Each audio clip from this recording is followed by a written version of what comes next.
My Country 99.3 WCON is proud to present Gwinnett Stripers Baseball. The Stripers are the AAA affiliate of the four-time World Series champion Atlanta Braves. Catch the Stripers all season long on MyCountry993.com and the My Country mobile app.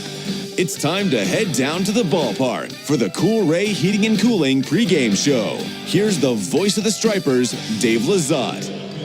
It's a summer-like 80 degrees on this Thursday night in early April. Welcome once again to Cool Ray Field in Lawrenceville, Georgia. It's time for Gwinnett Stripers baseball on MyCountry993.com. Tonight, it is the first home night game of this 2025 season.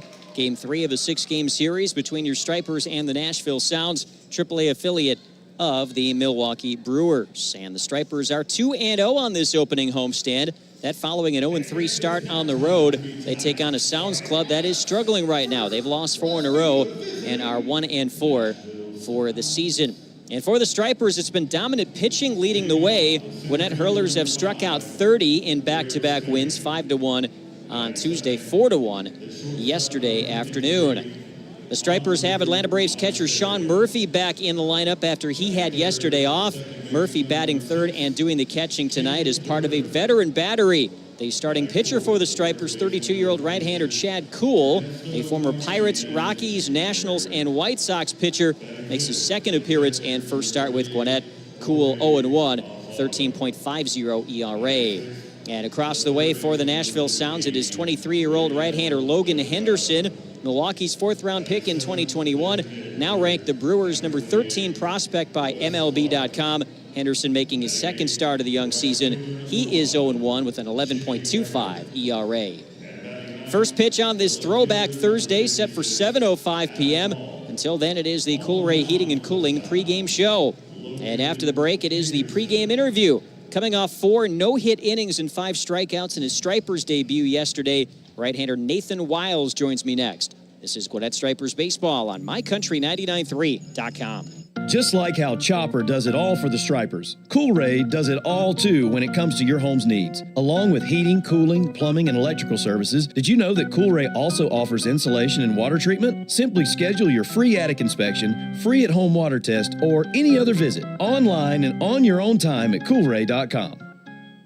Enjoy all the best benefits of Gwinnett Stripers baseball with a Fanatics membership. Elevate your game day experience with perks like VIP parking, discounts on team apparel, invites to exclusive events, special gifts, and more. Whether you're hosting family, entertaining friends, or impressing clients, a Stripers membership guarantees an exceptional experience. From 9-game packs to full season plans, there's a membership to fit any schedule. Secure your Stripers membership today at stripersfanatics.com. Gwinnett Stripers baseball. It's close to home. Swing, batter, batter, swing, batter, batter, swing. Gwinnett's home for the music that made country great and Stripers baseball. My Country 99.3 WCON.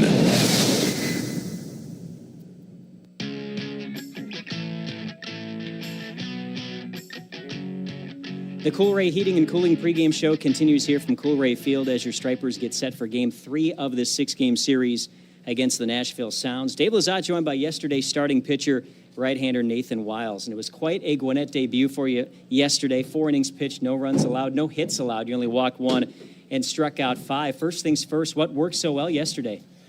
All my pitches were kind of working. I fell behind some counts, but obviously I didn't get hurt by it too much. But, I mean, everything felt pretty good. Everything was in the zone for the most part and was able to compete. We saw a lot of that diving changeup working well to the Nashville hitters yesterday. Talking about that changeup and the rest of your arsenal, what do you like to throw and when do you throw it?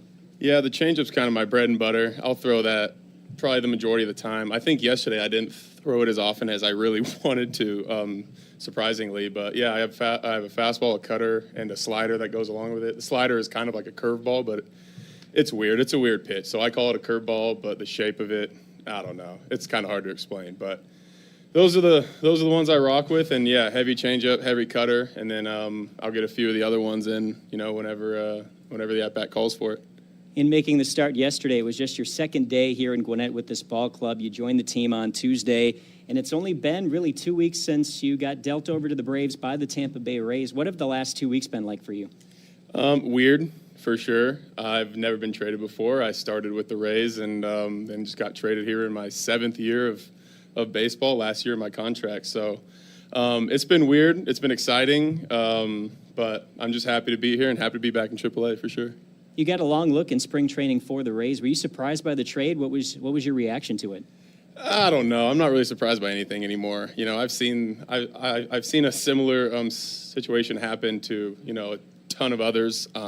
It's kind of one of the things like, oh, it's happening to me now. You know, it's kind of weird, but yeah, I threw a few times for the Rays in spring training. I felt really good as a reliever, and then yeah, I got traded over here, and they said we're going to build you back up as a starter, and I said, all right, well, back to the roots. And coming over here to this Braves organization, this is a veteran clubhouse, and really a lot of these guys have played kind of all over the place. Is there any connections you have with some of your teammates here yet? Not a ton. I've played against a few of them in the last couple years. Definitely a veteran clubhouse. I feel like the young one again, which is weird because I felt like I felt like kind of an older guy on Durham the last year. But no, it's awesome to be around these guys. So far, I like the clubhouse. I don't have any issues with anybody, but you know, I'll keep you updated if I get one. Sounds good. And you mentioned year 7 for you as a professional. Rays 8th round pick back in 2019 out of the University of Oklahoma. No 2020 season, obviously, for COVID-19, and then 2021 you have the Tommy John surgery. What has the career path been like for you?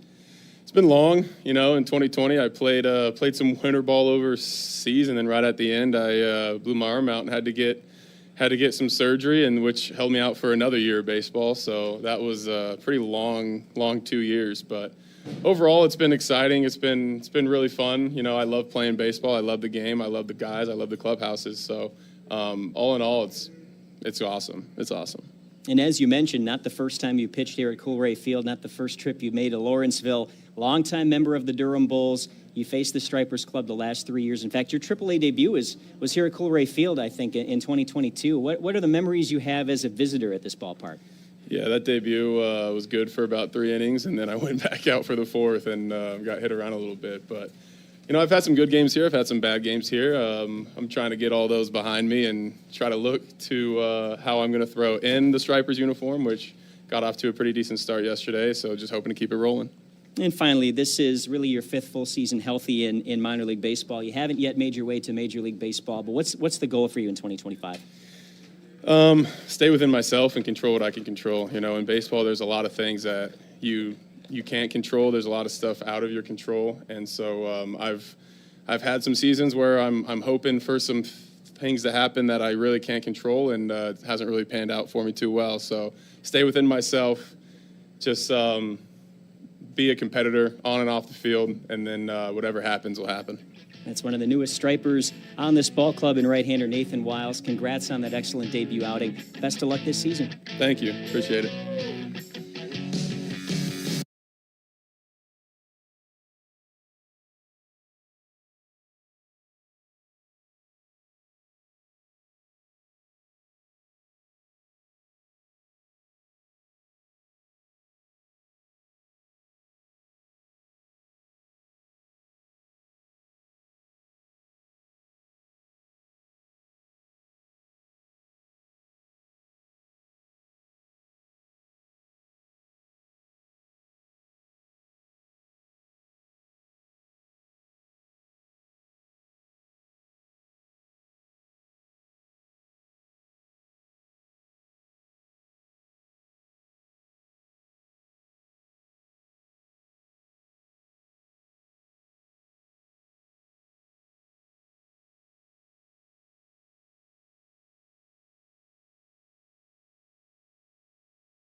On the corner of Buford Drive and Braves Avenue, it's Coolray Field in Lawrenceville, Georgia. Welcome once again to Gwinnett Stripers Baseball.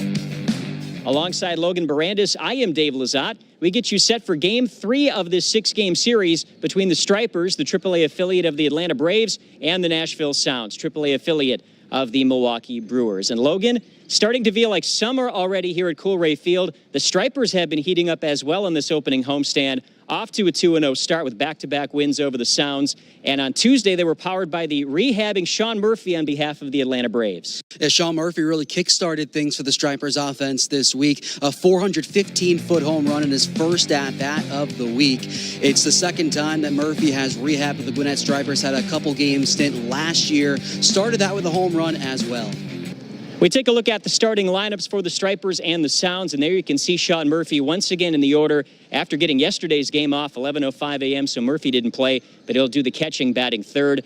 For the Sounds, they'll have the Brewers' number 13 ranked prospect on the hill in Logan Henderson. Stripers will counter with a veteran starter tonight in righty Chad Kuhl. Kuhl has major league experience, mainly with the Pittsburgh Pirates as a starter. Most recently was with the Chicago White Sox after starting last year with AAA Charlotte in their system. Kuhl looks to continue the success of the starting rotation in this series for Gwinnett. 9 innings pitched between Hurston Waldrop and Nathan Wiles yesterday. Just 1 earned run allowed. And throughout this whole series so far, 30 strikeouts from the Gwinnett Stripers pitching staff in the first 2 games. Stripers looking to stay hot on an 80-degree day here in Lawrenceville. It's Game 3 of this 6-game series against the Nashville Sounds. We'll have the first pitch up next. This is Gwinnett Stripers Baseball.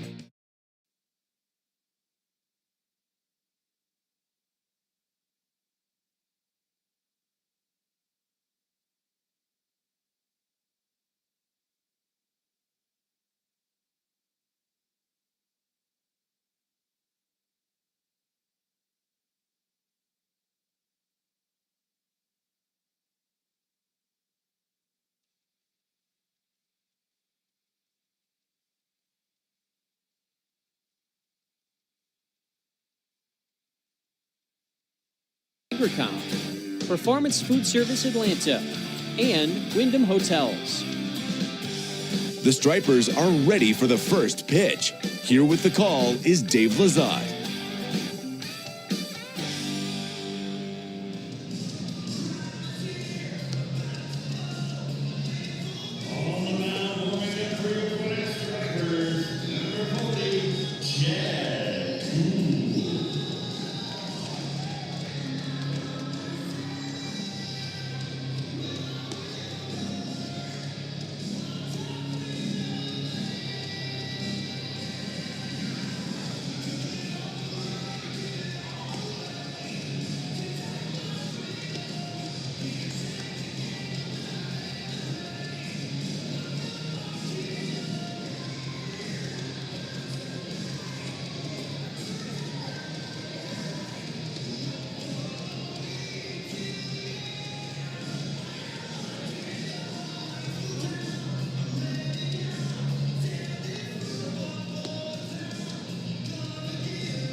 Alongside Logan Barandis, I am Dave Lazat. Welcome once again to Coolray Field for Gwinnett Stripers Baseball on MyCountry993.com. And welcome into our TV audience as well on Peachtree Sports Network and Palmetto Sports and Entertainment.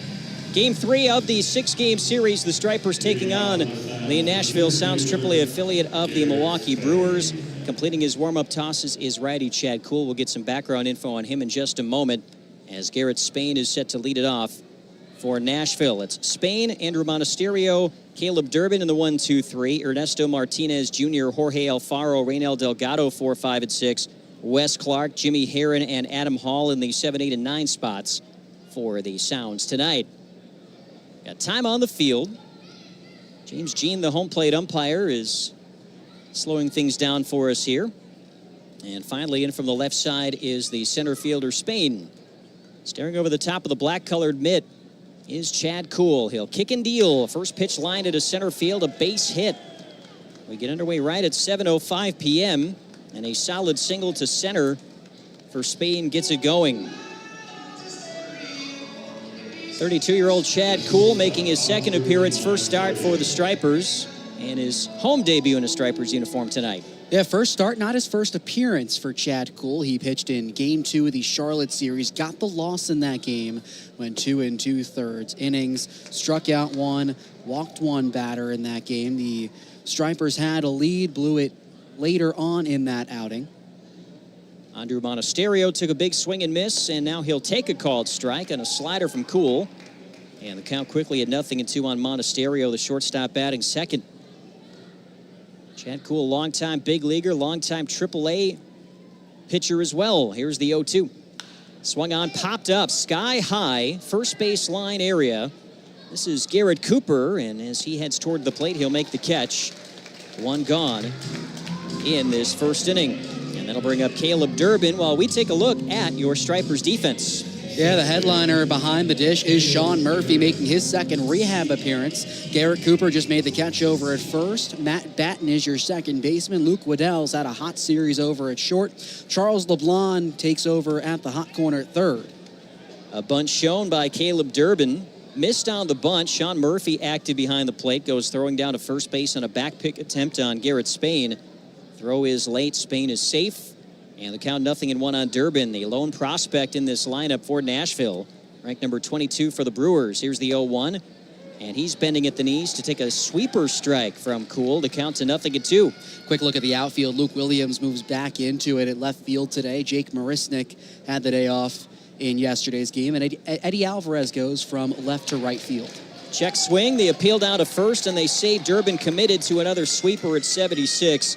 And that's a strikeout for Chad Kuhl. 2 gone after that leadoff single by Garrett Spain.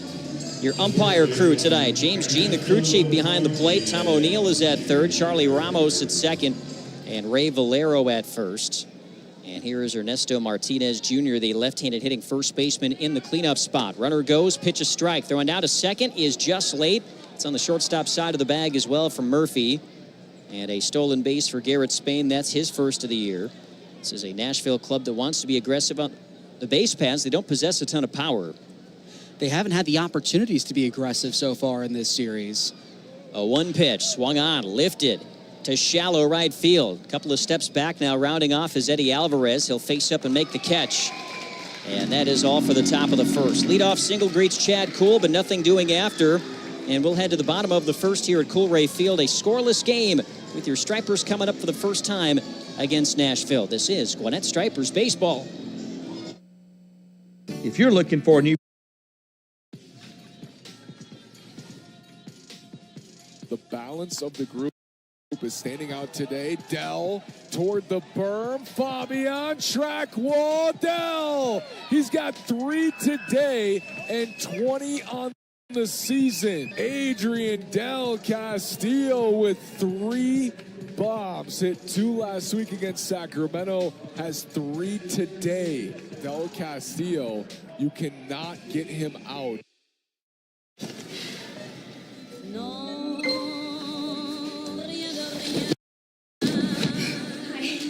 Thank you.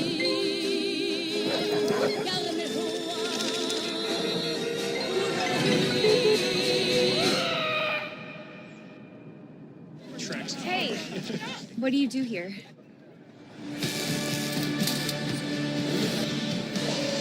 Get a gig that's built to last. Looking for what comes next? For that moment when everything finally... 1 minute!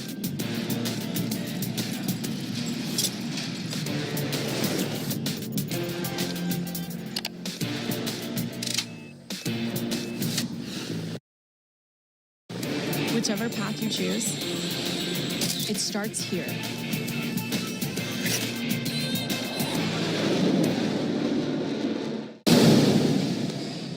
A scoreless top of the first put together by righty Chad Kuhl of your Stripers, and now Gwinnett coming up for the first time tonight against right-hander Logan Henderson, the starting pitcher for the Nashville Sounds and one of the top Brewers prospects. And a fast riser in this Brewers system. He's ranked the number 13 prospect in the system. Number 2 right-handed pitcher behind Jacob Mizorowski, who we'll see on Saturday for this Nashville club. Played for 4 different levels in the system, including Nashville, where he made 6 starts last year. Eddie Alvarez, Luke Waddell, Sean Murphy, 1, 2, 3 for the Stripers. Garrett Cooper, Matthew Batten, Luke Williams in the 4, 5, 6. Jake Marisnik, Charles LeBlanc, Connor Capel, the bottom 3. First pitch on the way from Henderson, misses outside, and the count already to 2-0 because a pitch clock violation before things got started for Eddie Alvarez. Already an auto ball to start out the day for Logan Henderson. So a 2-0 count on Alvarez, who has reached in every single game this year for Gwinnett. And he'll turn a shoulder back to take up and in the count to 3 balls, no strikes. It was 3 walks yesterday, no hits for Eddie, but a 5-game on-base streak. And he leads the International League with 8 walks. That's twice the amount of strikeouts he's had on the year so far. Henderson's 3-0, taking all the way Alvarez. He'll look at a called strike, the count 3-1. Henderson had a late start to his year, got hurt in the spring breakout game last year, but came alive with Double-A Biloxi, won the Southern League Pitcher of the Month in June. He's set at the letters, and out of the stretch, the 3-1. Swung on, popped up, third base side, headed back towards the concourse. And the count to Eddie Alvarez, 3 balls, 2 strikes. 35-year-old Alvarez from Miami, Florida, first year in a Stripers uniform. Braves signed him as a minor league free agent back in January. Way back when, was a non-drafted free agent signed by the White Sox in 2014. 3-2. And there's strike 3 called. Rung up looking at a fastball just under 94 miles an hour from Henderson. And 1 gone for the Stripers here in inning number 1. Let's take a look at the Nashville defense. Yeah, taking a look at Nashville, Jorge Alfaro back behind the dish, day off yesterday. Ernesto Martinez Jr. been the consistent starter over at first. Caleb Durbin, one of the Brewers' top 30 prospects, in at second. Andrew Monasterio, the Brewers' 40-man roster guy, in at shortstop. At third is the third baseman Reynel Delgado. In the outfield, Adam Hall, first time we're seeing him this series. Garrett Spain, the leadoff man at center, and Jimmy Herron rounds it out at right. Here is Luke Waddell. Speaking of hot starts to the year, 4-game hitting streak after going 0 for 3 on opening night. He'll take low here from Logan Henderson. 2 balls, no strikes, the count on Waddell. Average at .450 to lead the ball club. That places him in the top 10 in the International League. No home runs just yet, 3 RBIs. And the 2-0 pitch is high. The count 3 balls, no strikes to Waddell. Been consistently fast stuff thrown from Logan Henderson. A lot of fastballs early on. Threw a cutter earlier on in this at-bat to Waddell. So much like he was to Eddie Alvarez, behind the count 3-0. The pitch, this one's off the inside corner. You can see Alfaro try to drag it back for a strike, but not going to get that call. Luke Waddell jogs to first base. And he is aboard with 1 out for Sean Murphy. And rewind the tape back to Tuesday on opening day here at Coolray Field. Murphy's first at bat resulted in a 2-run monster shot to the grass in left center field, 415 feet away from home plate. And here he stands for the first time tonight. Henderson on the way, swinging a chopper back towards the screen. The count 0-1. It's been the MO for Sean Murphy these last 2 years when he's rehabbed with Gwinnett. Very first at bat. Hitting a massive home run to center field. He did it last year in May as well. It went off the batter's eye. Waddell a short lead away from first. Here's the 0-1. Murphy checks the swing, and that slider dips down and away. The count 1 ball, 1 strike. There's a look on the TV broadcast of the home run 2 days ago, which gave Gwinnett an early lead. What you don't see there is the fan out on that grass berm making a nice catch. And that home run ball from Murphy, that'll be a fun souvenir to hang on to. 1-1. Off the inside corner. It's a 2-1 count for Murphy.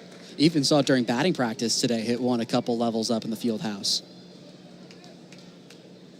2 balls, 1 strike on Murphy. Second rehab game. He did not play in yesterday's game, which started at 11:05 a.m. for Education Day. He got the day off. Didn't have to come to the ballpark. 2-1.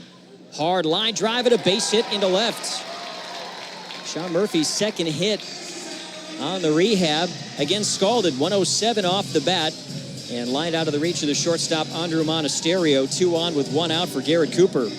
Something about Sean Murphy in his first half out of these rehab games. Find ways to make hard contact. Setting up the middle of the order quite nicely. Here is Garrett Cooper trying to get his season on track. 1 for 13 so far. He's the 2022 National League All-Star. He has walked 3 times. He has struck out 5 times as he gets settled into that right-handed crouched open stance. 2 on as the pitch comes home, and it's over the outside third, a called strike. Luke Waddell started to make a bluff motion off the bag at second. Andrew Monasterio started to make his way that direction, and no play on behind Waddell.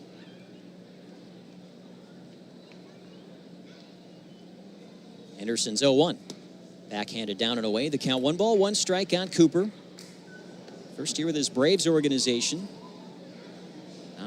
Non-roster invitee to spring training. And a valuable depth piece for the Braves right now.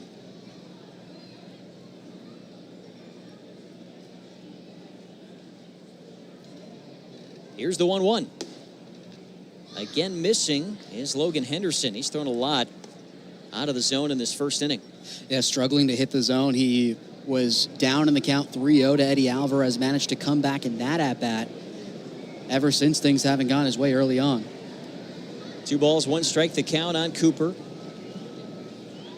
And the pitch, inside corner strike. Back inside with a fastball at 94 goes Henderson. Like cool, things didn't go Henderson's way his first time around. Got a loss in the Jacksonville series. Allowed 5 runs, 4 innings of work. Did strike out 8. Even count of 2-2. And the pitch outside, full count. So 18 pitches, now 19 thrown by Henderson. And a great deal of them have been out of the strike zone. Fastball, changeup, cutter, slider, the 4-pitch mix for Henderson. Fastball about 92 to 95 miles an hour that first time out. And now time is called for as they will rewind the pitch clock. Got a slight breeze out to right center tonight on what has been an unseasonably warm day here in Lawrenceville, Georgia. Game time temperature at 81 degrees. Here's the 3-2. Cued off the end of the bat foul. Cooper hangs in there on a tough changeup and stays alive at 3-2. These first couple games in the series, Nashville's been beaten up in terms of the bullpen usage early on. The Stripers have gotten things going offensively early and often. They've scored exactly 2 runs in the first inning in each of the first 2 games. 3-2. Cooper takes high and tight. He'll helicopter that bat aside. It's ball 4. And the young Logan Henderson put himself in some hot water here. A couple of walks. That single by Murphy in between, and now will face Matthew Batten. Batting 5th for the Stripers tonight. Second baseman with an average at .214, no homers, 1 RBI, 500 OPS. And before he'll get a chance to swing it, we'll see an early visit here from one of the pitching coaches for the Nashville Sounds. They've got a couple on this roster. Pretty loaded pitching staff, or pretty loaded coaching staff in general for this Nashville club. Yeah, they're rolling with 2 pitching coaches, 2 hitting coaches, a bench coach, just a regular coach. They've got 2 trainers. They've got 2 strength and conditioning coaches. They've got 2 video coordinators. That is a lot of seats on a commercial flight. Yeah.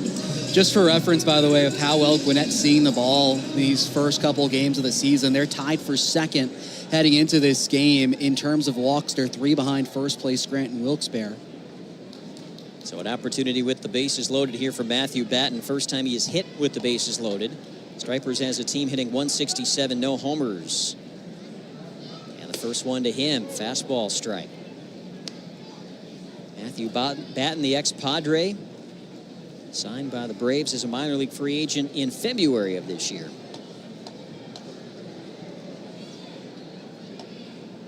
Turned loose by Henderson, and he's got back-to-back strikes, working in towards that inner half of the plate on Batten to get ahead 0-2. It's another guy that provides infield depth for this Gwinnett club. We saw him play at third base in the opening game of this set. Henderson rocks and deals, swing and a miss, strike 3. All fastballs there. 2 looking, 1 swinging, and Batten is dispatched on strikes. Second strikeout for Henderson, 2 gone now, and it's Luke Williams. Good bounce back there for Henderson, but still one more out to get. This is a good bounce back chance for Luke Williams. Had a couple chances with the bases loaded to open this season. He's 0 for 3 with the bases loaded so far. He's put it in play all 3 times, just not able to land it on the outfield grass. Let's see if that changes here for him.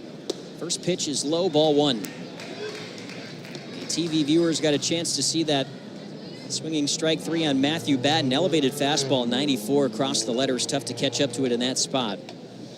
And now Williams with a count of 1 ball, no strikes. Bases loaded, no score, bottom of the first inning. Williams swings and pops it up, shallow left center field. This is Hall and Spain who wants it. It will be the left fielder Hall making the catch, and the inning is over.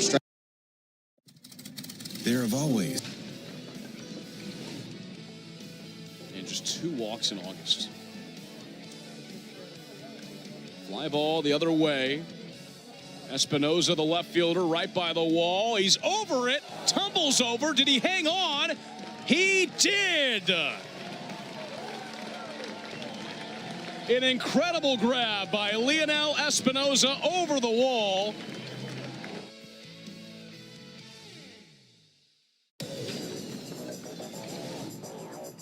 Monegro again, the 0-2, and it's lined over the leaping first baseman Lopez into the right field corner. And he lines this one into right for a base hit. Here comes the throw to the plate, and it is offline. Towering fly ball out into deep right field, and this ball's going to get out of here. So here's Osuna, and he hits one high and deep. That's going to be off the wall into third. He's got the triple, and he's got the cycle. The gates open. Select theme nights will have special menu items as well. All-you-can-eat seats are available now at GoStripers.com/tickets. Gwinnett Stripers Baseball. It's close to home. Turns out Alexa loves the Stripers too. Oh yeah, go Stripers. Woohoo. Ask your smart speaker to play My Country 99.3 and never miss a single pitch.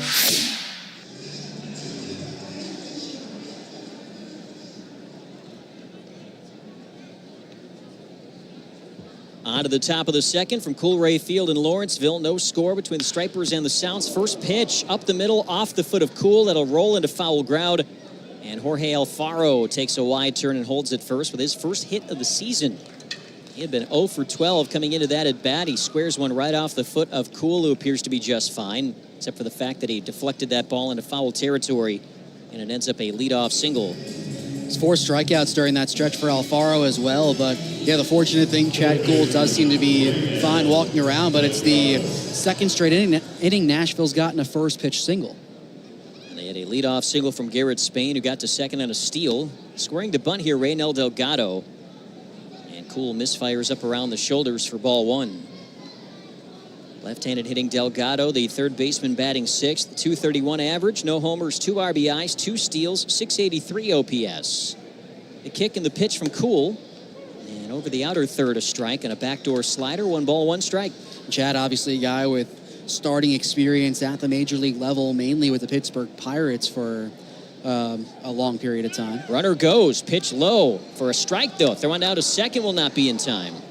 So they get the strike on Delgado, but they do not get a caught stealing of Jorge Alfaro, who saw the 31-year-old Alfaro taking off.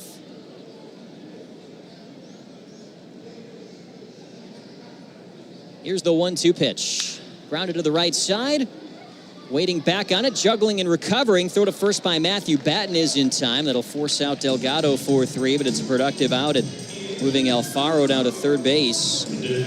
Jorge Alfaro certainly not known for his speed, but Nashville has had a mighty tough time scoring runs in this series and this season for that matter. They've only scored 2 runs in the first 18 innings, so they are trying to small ball their way to a lead. And they've got Alfaro at third. Stripers will play the corners in, but the middle of the defense playing back for Wes Clark. First pitch, a called strike. This Nashville team's had a tough time so far, as you mentioned, scoring offensively. The pitching staff, 30 strikeouts in the first 2 games of this series. 0-1 to Clark. He'll swing and pop this up high on the right side of the infield. Batten circling underneath. And he is there to make the catch. So weak contact out of Wes Clark. Clark came up in the 9th inning yesterday as the tying run. But the Stripers leading at 4-1, and Wander Suero, their closer on the hill.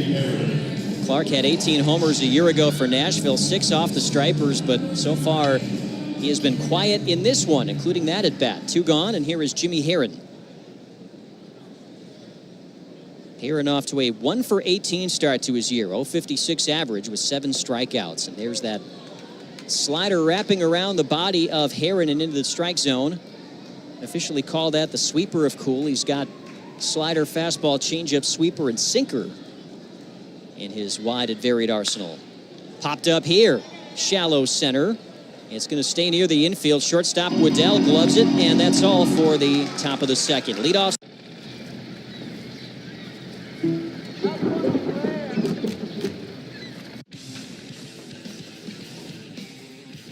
0-2 pitch. That's it well to center. Canario back at the wall, and it is gone. It well deep to right field. Casey back, can't find it, doesn't matter. It's another homer for Seth Beer. No way. Center field, Seth Beer. It's a 3-homer night. What a night for Seth Beer.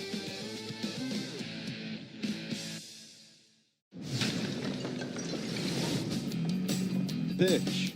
And Bibas, a line drive out towards center, falling fast. On comes Crawford into a slide. He makes the basket cash. Justin Crawford steals away a hit and 2 RBIs from Jorvi Bibas and limits the Rail Riders to just 3 here in the 4th.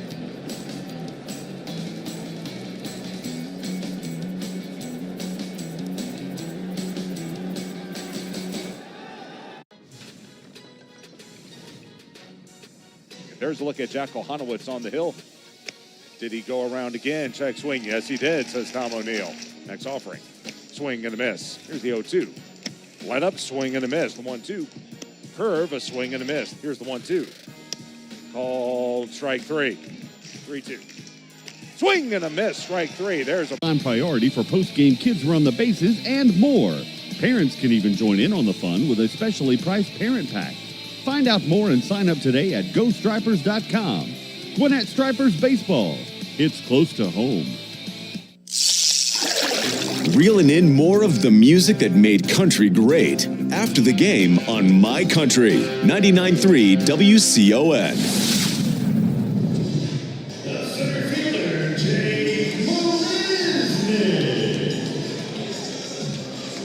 It is Jake Marisnick, Charles LeBlanc, and then Connor Capel, bottom 3 of the Stripers order. Here in the home half of the second, no score. In game 3 against Nashville, Logan Henderson blows a first pitch fastball past the bat of Marisnick for strike 1. How about both the magic acts these starting pitchers have had to pull off over these past couple innings? Henderson had the bases loaded and was able to strand them. A 1 pitch, swing and a miss. As he ties up Marisnick, nothing at 2 count. Chad Kuhl on the other side of things has had the leadoff man reach on the first pitch of the first 2 innings and is not allowed a run to score, thankfully. 0-2 count on Marisnick. The 34-year-old Stripers outfielder is in center field tonight. 0-2. Henderson missing high. The count 1 ball, 2 strikes. It's a .214 average for Marisnick. No homers, no RBIs. OPS of .639.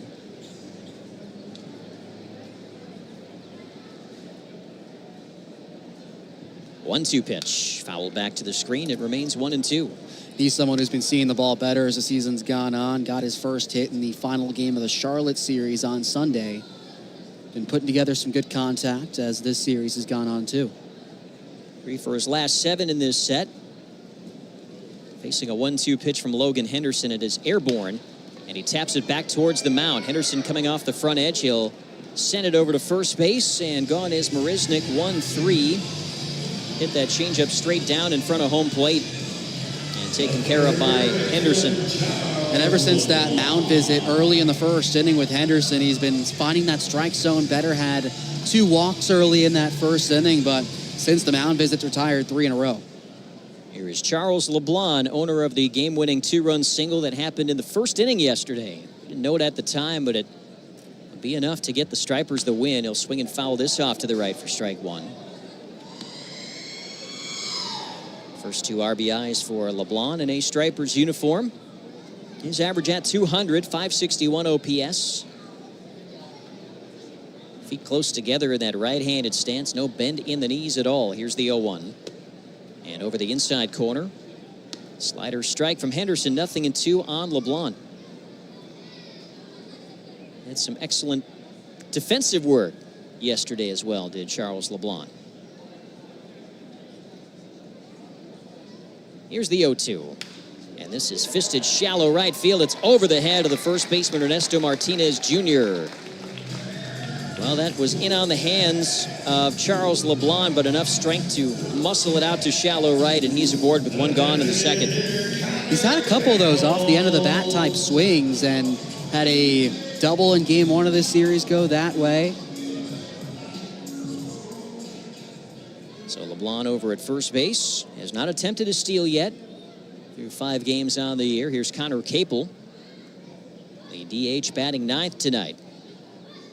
Henderson lets it loose. Fouled back into the screen. Strike 1 for Capel.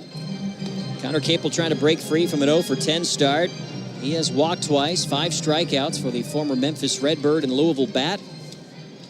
First year with the Stripers, as is the case with many of his teammates. LeBlanc 2 strides off of first. He'll be checked on over there, and the throw skips away from Martinez. LeBlanc on his way to second. He'll stop there.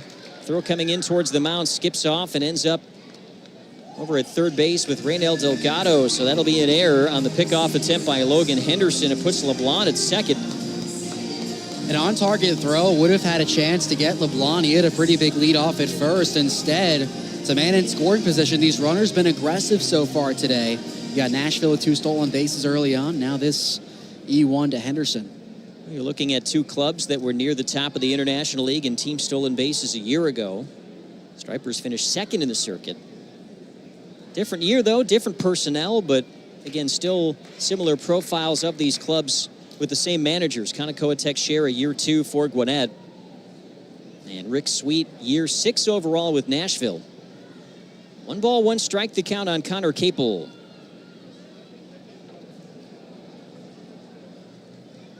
One. Fouled off the end of the bat. It is off the screen, and the count 1-2 on Capel.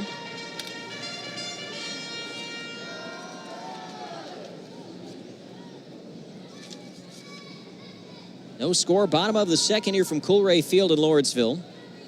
Stripers have scored first in each of the first 2 games of this series. 1-2. Swing and a miss, strike 3. Fastball. Retires Capel swinging. And that is the 3rd strikeout for Logan Henderson.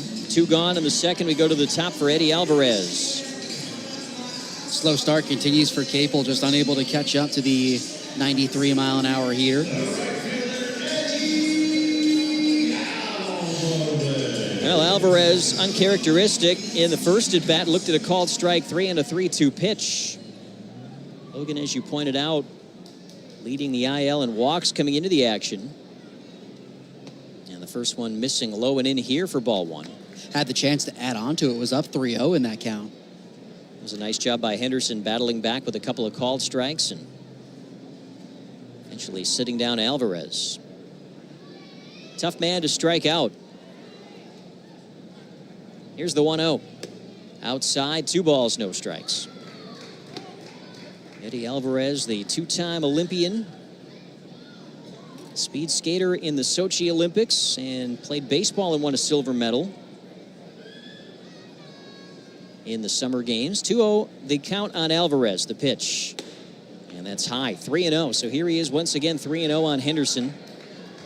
Similar spot. He was conservative during that last 3-0 count, and can't really blame him for that. But now you've seen Henderson for 1 full at-bat. 3-0 on the way, and there's ball 4. No, not so fast. The way Alvarez reacted to it, it looked certainly like it was up and in, but James Jean calling it a strike. And Alvarez was on his way over towards that first base bag. No challenge by Eddie. He does stand pretty close to the plate. So now the 3-1. And there is officially ball 4 that just missed outside. No challenge coming from Jorge Alfaro. And Alvarez will extend that on-base streak to now 6 straight games to start the year. He collects yet another walk. And here comes Luke Waddell, who has already walked as well tonight. The main priority for that leadoff man is to get on base, and right now Eddie Alvarez perfect at his job. So 2 on with 2 outs here for Waddell. And he'll swing and loft one down the left field line towards the corner. Adam Hall disappearing from view, but hanging onto that baseball. And the inning is over. Stripers get 2 more aboard and strand 2 more. They've left 5 on base against Logan Henderson. And we go to the top of the 3rd here in Lawrenceville. No score.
Gwinnett Stripers baseball.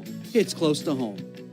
When you can't be at Coolray Field, take the Stripers with you on the road with the free My Country 99.3 app. Available on the App Store and Google Play. More stranded base runners. That has been the theme in the early going tonight.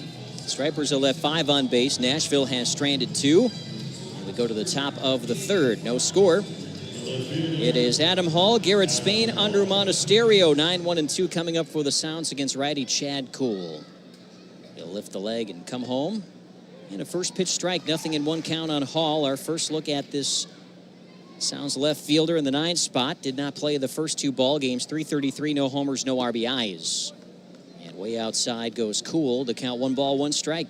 And if it was anything like those first 2 innings, he would be on first right now after that first pitch. First time he hasn't given up a first pitch single in this game. Although now falling behind is Kuhl. 2 balls, 1 strike. Chad able to work around both those innings, despite a man reaching scoring position. Hall watches it down Main Street, a strike, 2-2. He's primarily kept the ball in the air as well. 4 of those 6 outs he's gotten have been pop or flyouts.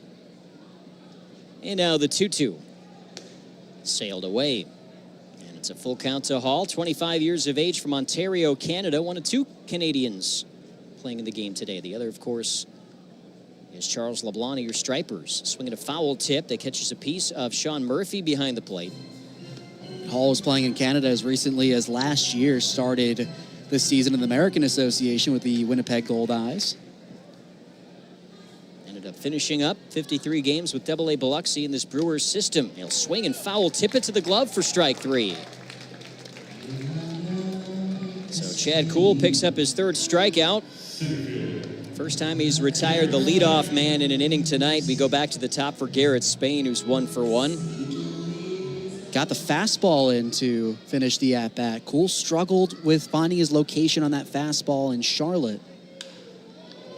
A shallow line drive to right, and it's down for a base hit in front of Eddie Alvarez. Garrett Spain has seen 2 pitches, and he's 2 for 2 tonight. So he likes the look of Chad Kuhl right now.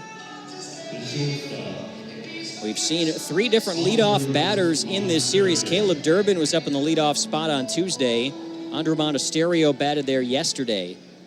And now it's Garrett Spain for the Sounds tonight as they try to find a lineup combo that's going to score some runs. Jam shot pop up, shallow right, long run for Alvarez here. Here comes Matthew Batten sliding on his knees and making a spectacular catch. Eddie Alvarez wasn't going to get to that one. It was all on Batten as we watch the instant replay. Long way to go. Outstretched glove, and he goes sliding on the knees to reel that in for out number 2. How about that from Batten? He had to run a long way. It didn't stay up in the air for very long. He made a nice play at the hot corner in game 1 at third, playing a new position today, and no problem for him. Fired over to first on that pickoff attempt by Cool. And right back over to the bag is Garrett Spain. He wants to run here. He has not attempted, well, scratch that. He has attempted a steal in this game, and it was successful on Sean Murphy. Strike one from Cool on Caleb Durbin. And a 0-1 count to Durbin. He struck out back in the first. He'll take up and in here. The count 1 ball, 1 strike. In Nashville 2 for 2 in stolen bases already. Both have been good throws from Sean. Still settling back in behind the dish. And that one throw to third in game 1 that it looked like should have resulted in a caught stealing. It was not ruled that way. And now Cool misfiring low and outside with a sinker. 2-1 on Durbin. Caleb Durbin, as for right now, the only prospect in this lineup, as we mentioned, 25 years of age from Lake Bluff, Illinois. A former Yankees farmhand. Here's the 2-1, and that's ripped towards the gap in left center field. It'll get down for a base hit. Is it deep enough to score the runner, though, is the question. Throw coming into the middle of the diamond to Batten. Head first dive and a double for Caleb Durbin. They do put the stop sign on at third for Garrett Spain. And for the time being, Chad Cool still has a chance to get out of this inning without allowing the game's first run. But that's Durbin's first extra base hit of the series, as he sent it into the left center gap. So here's Ernesto Martinez Jr., a fly out to right field that ended the first. Runners off of second and third, and Cool missing high and away. Snatching it out of the air, moving to his left is Murphy. It's a 1-0 count. Ernesto Martinez spent all of last year with AA Biloxi and drove in 62 runs there. He's got no RBIs as of yet in AAA this year. He'll take a strike in the count to 1-1.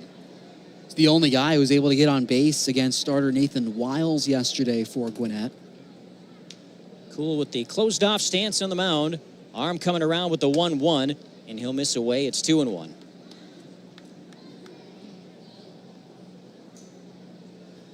Scoreless game here in the top of the third, but Nashville threatening. Second and third with 2 away. Here's the 2-1. Yeah, there's a strike. Spun the slider in there. And the count to 2-2 on Martinez. Cool trying to be crafty here. See what he and the veteran Murphy decide on, as Murphy running through the signs, and now Cool has shaken him off a couple of times. They'll call for time and reset things. Cool's ready now, the 2-2. Line drive, base hit out of the reach of the diving third baseman Charles LeBlanc. 1 run is in, 2 will come home. The first 2 RBIs of the year for Ernesto Martinez Jr. And Nashville has the 2-0 lead in inning number 3. Shifted infield paying dividends there for Nashville. LeBlanc playing a little closer to the second base bag. Had to try to make the diving stop for it, unable to do so. And it's the first lead for Nashville in this series. First time they've scored first as well. Well, obviously first lead. Jorge Alfaro in the box. He'll take a strike.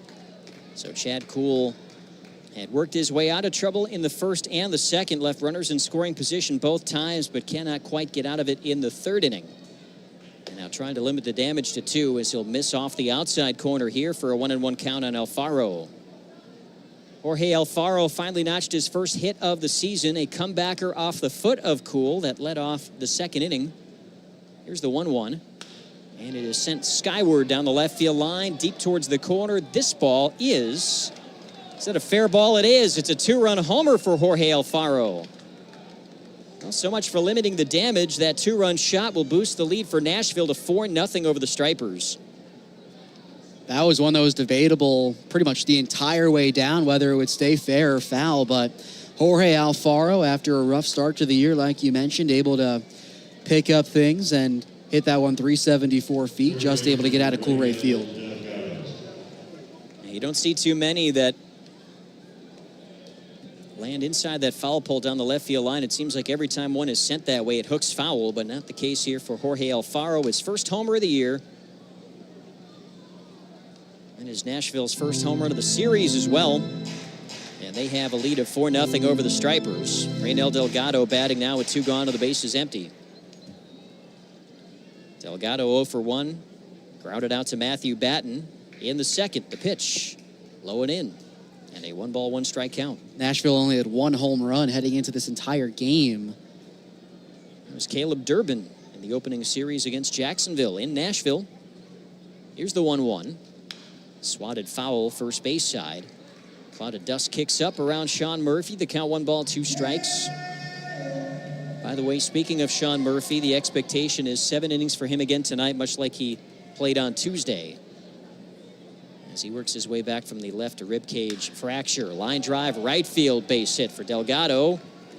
And the 2-out hits keep coming for Nashville. That is their 4th straight hit with 2 gone in the frame. 4 hits, 2 extra base hits during that span, and Chad Kuhl had done such a great job in the first couple innings in those 2-out situations, stranded 2 men on. Hasn't been the case here, and mound visit on its way. This is pitching coach Wes McGuire, first year in AAA baseball. Was the pitching coach with the AA Mississippi Braves last year. And Wes has got ties to his current manager, Kanakoa Teixeira. They were together on the same coaching staff in High A Rome a couple of years ago. So some good familiarity there between manager and pitching coach. And McGuire, a pat on the backside for the 32-year-old Chad Kuhl. We'll try to get out of this frame with Wes Clark coming up. We've got activity in the Stripers bullpen as left-hander Dylan Dodd is starting to get loose out there. Mentioned AA Mississippi during that mound visit. AA season set to start tomorrow with the inaugural game of the Columbus Clingstones, new member of the Braves system. Runner goes on the first pitch, but it's popped up high in foul ground first base side.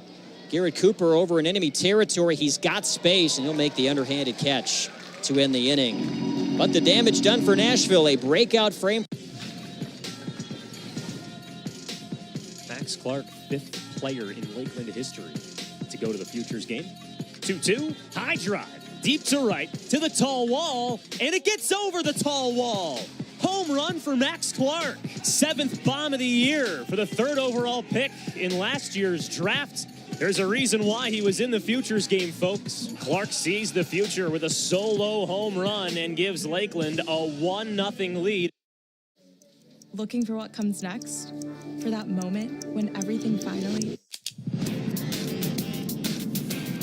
1 minute!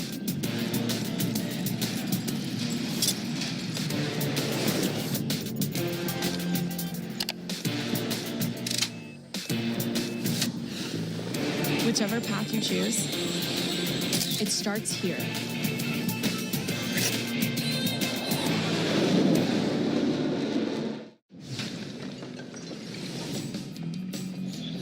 Lefty rocks, delivers, line shot, this is deep to left, back it goes, and it's gone! Opposite field, opening day home run. That's got to feel good. What a way to start 2025 for Jace Young as he leaves the yard to left. And you get a fastball in the middle of the plate. Young knows what to do with that. 356 feet. The expansive playing field. Coolray Field has the space to impress your guests and create a memorable experience. Find out how you can book your next event at Coolray Field at GoStripers.com/events. Gwinnett Stripers Baseball. It's close to home. MyCountry993.com and the MyCountry mobile app. Your streaming home of Gwinnett Stripers Baseball.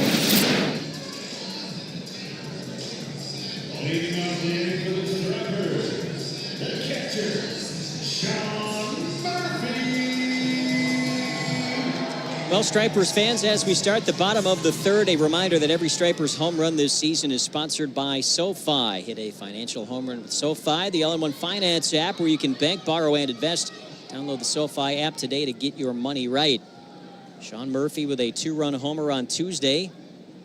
He is 1 for 1 with a sharp single tonight. He'll swing and pop up the first one Out to left center, shallow. Coming on, Garrett Spain. He'll reach up to make the catch. One pitch, one out for Logan Henderson in the third. Stripers on the wrong side of a 4-0 score. 4-run top of the third. First time Nashville has led all week. It came with some good 2-out hitting from that Nashville club. Chad Kuhl, pretty similar to his first outing in Nashville. 2 solid opening innings. Had some trouble in the third. Here's Garrett Cooper. He drew a walk in the first as the Stripers loaded the bases, but they did not get a run.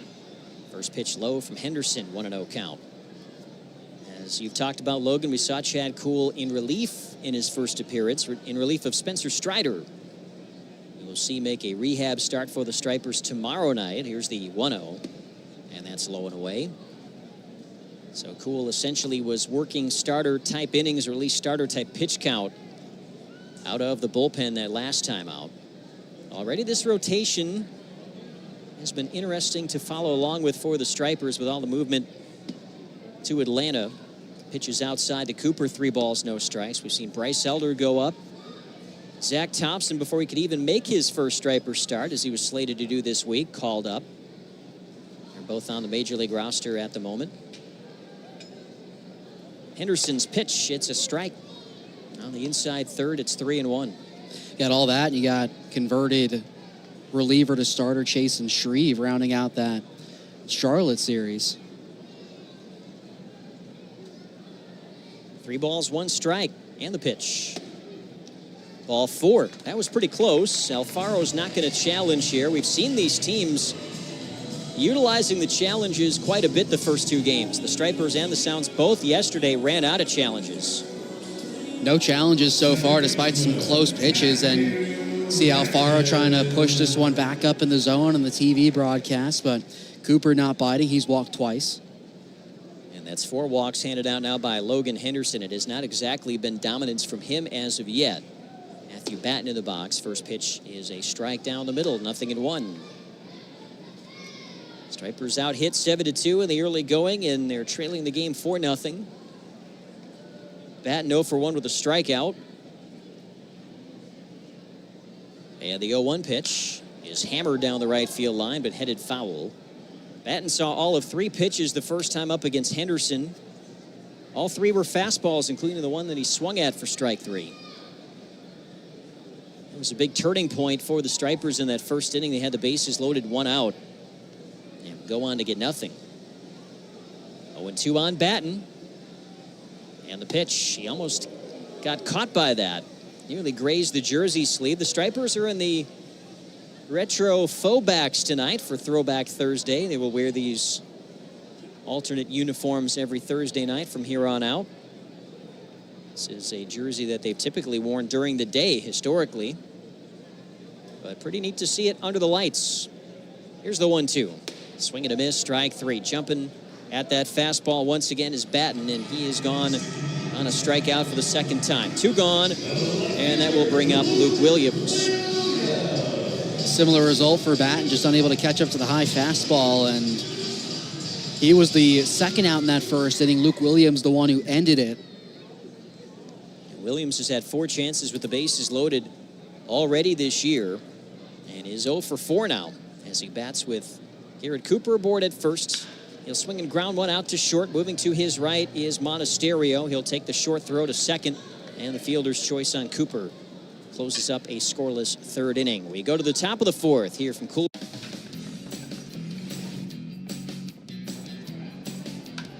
High drive, deep right, hooking, twisting, and a home run off the foul pole. Braden Ward hits a home run here in the second inning to put the Yard Goats ahead 2-0. High drive, deep right, pick me back, at the track, at the wall, see ya! Braden Ward sprinting around the bases. The Yard Goats win it 4-3. Ponies down 5-2 in the 7th. And Santos sets and deals to Hardman. And that's in the dirt. It gets away. Parada grabs it. Then tags Burt. And he's safe. Somehow he gets around the tag from Parada. And he's fired up, pounding his chest. And high-fiving his teammates as he goes to the dugout. It's 6-2 Patriots. Parada just unable to get the tag around. The little swim move from Burt.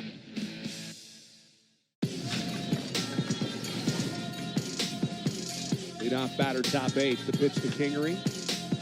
High foul ball down the line. Greg Allen's going to give it a run. Try to make a sliding catch on the warning track. Does he haul it in? Yes, he does. What a grab by Greg Allen. Full speed and lays out onto the warning track.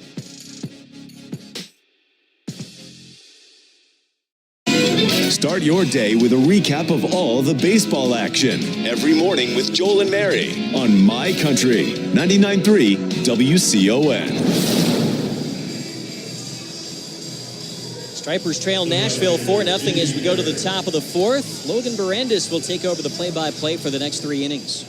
Thanks, Dave. Chad Kuhl back out for his 4th inning of work. Had some trouble towards the end of the last inning. 5 hits came across in the 3rd inning, 4 runs to put Nashville ahead by 4. As Jimmy Herron lines the first pitch to second, Matt Batten spins around and makes the catch. Batten made a nice catch in the last inning and had to reach pretty high over himself for the first out of the inning. Jimmy Herron has popped up now twice in this ballgame, and that's the second excellent play made by Batten and to leave his feet. Stumbling catch there as he holds on in shallow center field. And these hitters have been ultra aggressive on that first pitch of the inning from Chad Kuhl tonight. As Adam Hall starts with a first pitch ball out of the zone. Hall, first start of the series, struck out swinging to start the 3rd inning. It's Kuhl. This is on the outer part. Hall, mentioned earlier, spent a majority of last year with AA Biloxi. Started the year in the American Association, originally a Baltimore Orioles draft pick. As the fastball misses inside, 3-0 is the count. For Kuhl, whenever he has been able to get outs, it's been by weak contact. A lot of pop-outs on the day for Chad as he takes a get-me-over strike to get back in. He's got 3 strikeouts as well. Has not walked anybody, but it was that barrage of 4 straight 2-out hits that put Nashville in front 4-0 in the 3rd inning. Just could not get out of that frame without damage being done. Ernesto Martinez Jr. had that inside-out little flare down the 3rd baseline that got it going. Came against the shifted infield as Hall pops this one up now. Right field, fair territory. Cooper on the line, makes the catch. And that's 2 quick outs for Chad Kuhl. Good bounce back so far for him. And the lineup turns back around for Nashville players. Probably had one of his best days of the season in Garrett Spain. The leadoff center fielder, 2 for 2 with a stolen base today. LeBlanc will play in at 3rd. As he grounds the first pitch up the middle, stopped by Kuhl, and the throw is bounced into Cooper in time. It's a quick inning there for Chad Kuhl, the first. De Los Santos, 1st and 2nd with 1 away. First pitch, swinging to left. De Los Santos, get the tape measure out on that one. He is on pace for 50 home runs. Romero, first pitch, swinging in the air to left center. Outman is back at the wall. Davis in a grand slam. Oh my goodness, Davis and De Los Santos. Once again, the 2-strike pitch. Swung on, drive to the left center field. Done, taking the 3rd. Racing hard to his right is Davis. And Davis dives. And Davis makes the grab. But tag it down the line from 3rd. And scoring is done. Rams has to hold it 2nd. But what a play by Chase Davis in left center field. He might have saved another run on that great catch. So that's the first out of the inning. Dunn scores, and we're tied at 1 here in the 3rd inning. 2-2, left field, gone. Elleris Montero connects on his 14th home run of the season. Hit high, deep, left center field. Montero celebrating already. You can tell it goodbye. Ain't no doubt about it. 2 runs. entertained. Hits close to home. Before the game, tune in for all your favorite upbeat country on The Ride Home. Driven by Gainesville Mechanical. Weekdays 5 to 7 on My Country 99.3 WCON.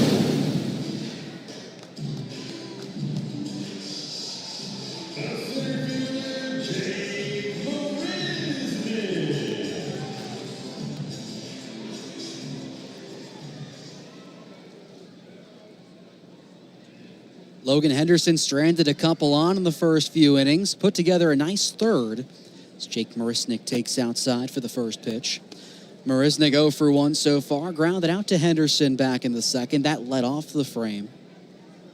Had yesterday off as the infield shifts left against him. Marisnick is swinging a miss. Evens the count back up. Gwinnett with 2 hits so far on the evening. Those came in the first 2 innings of the day, looking for its 3rd straight win as Jake fouls it back towards the Stripers dugout. Yeah, bases loaded opportunity with 1 out in the first that the Stripers did not pay off, looming large right now. It was a strikeout and a flyout which ended that inning. Had a man on at first due to a walk in the third. That came with 1 away. He could not advance, as Jake fouls one a few sections right towards our press box. And Henderson's back ahead in the count 1-2. Logan's got 4 strikeouts on his day, the Brewers' 13th ranked prospect.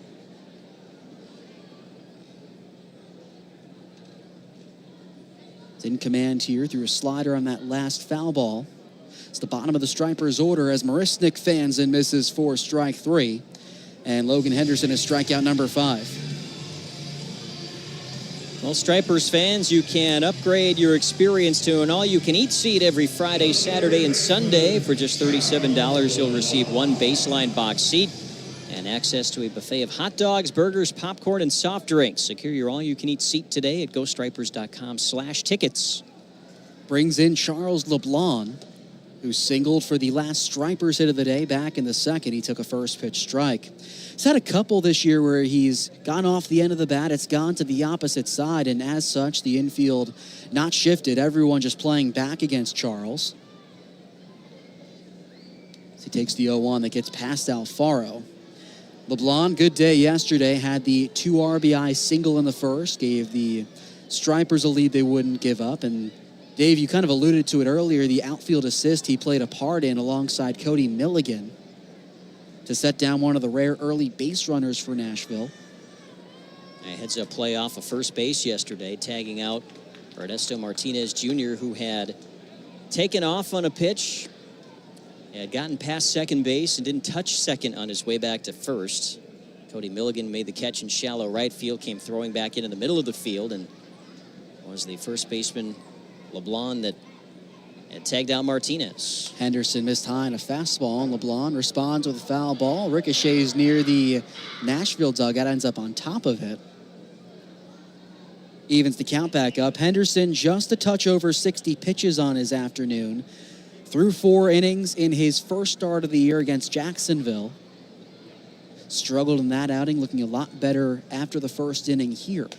So 2-2 down the middle, called strike 3. And it's back-to-back strikeouts now for the Nashville righty. And doing some back-to-front pitching that sequence to Charles LeBlanc. We saw the changeup is the pitch that struck out Jake Marisnick. Here coming back inside with a fastball at 93 is Henderson to lock up LeBlanc looking. But Henderson has thrown that fastball into the righties a lot tonight. He's really trying to challenge these hitters inside and has been effective doing that. It's been that go-to pitch today as Connor Capel takes one high for a ball. Capel still looking for that elusive first hit. He's 0 for 11 to open the year, 0 for 1 today. Former big leaguer with St. Louis, Oakland, and Cincinnati. So he takes one down the zone for a strike. It's James Jean, the crew chief behind the plate. Capel, a Texas native, back down south to open this year with Gwinnett as Jean calls time on Capel. And Capel's going to get an auto strike. Second violation of the pitch clock we've seen today. Henderson had a first pitch ball on the automatic ball. So now all of a sudden Capel behind in the count. And now he uses his timeout. You get one as a hitter every at bat. Pitcher can step off 2 different times.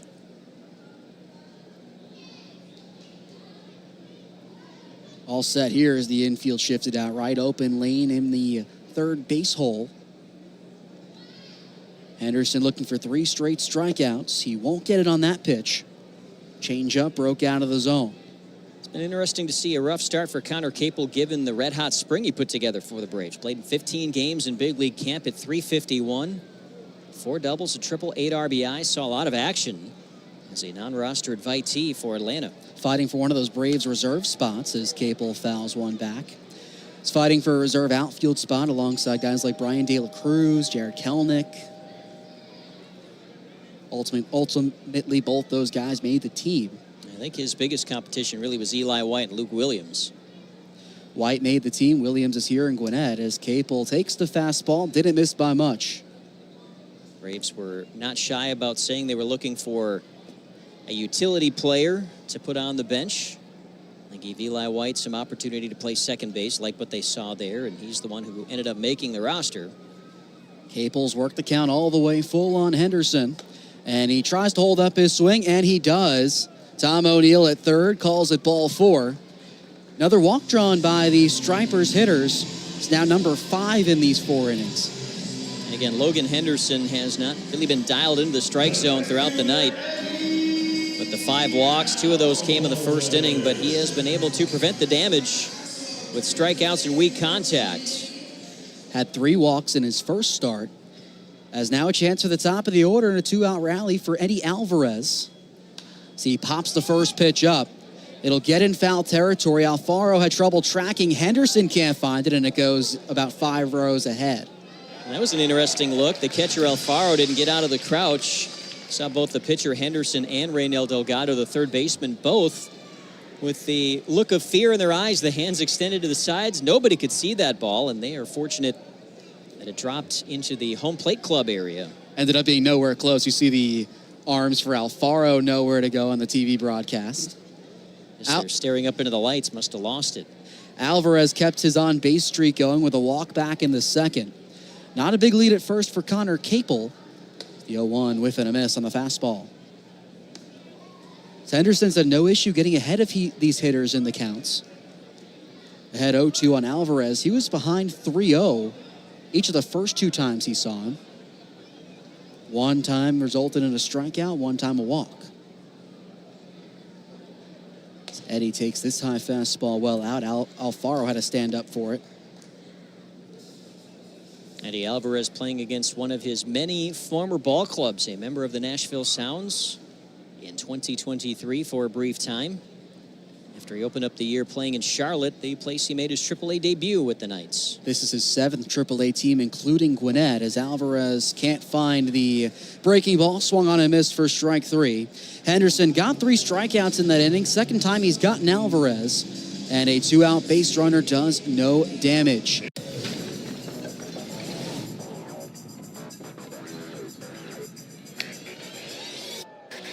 That's caught. There's 2, and there is 3. That is a triple play. Ed Howard catches it, steps on second for a force out there, and then the throw to first to cap it off.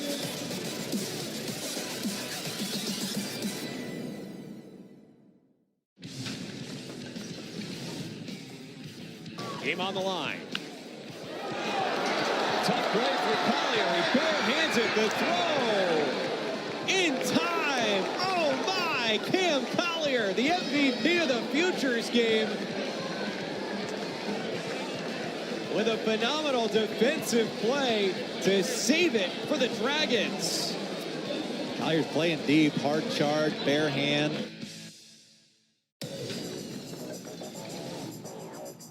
Monegro again, the 0-2, and it's lined over the leaping first baseman Lopez into the right field corner. And he lines this one into right for a base hit. Here comes the throw to the plate, and it is offline. Towering fly ball out into deep right field, and this ball's going to get out of here. So here's Osuna, and he hits one high and deep. That's going to be off the wall into third. He's got the triple, and he's got the cycle. Seats are available now at GoStripers.com/tickets. Gwinnett Stripers Baseball. It's close to home. Turns out Alexa loves the Stripers too. Oh yeah, go Stripers. Woohoo. Ask your smart speaker to play My Country 99.3 and never miss a single pitch.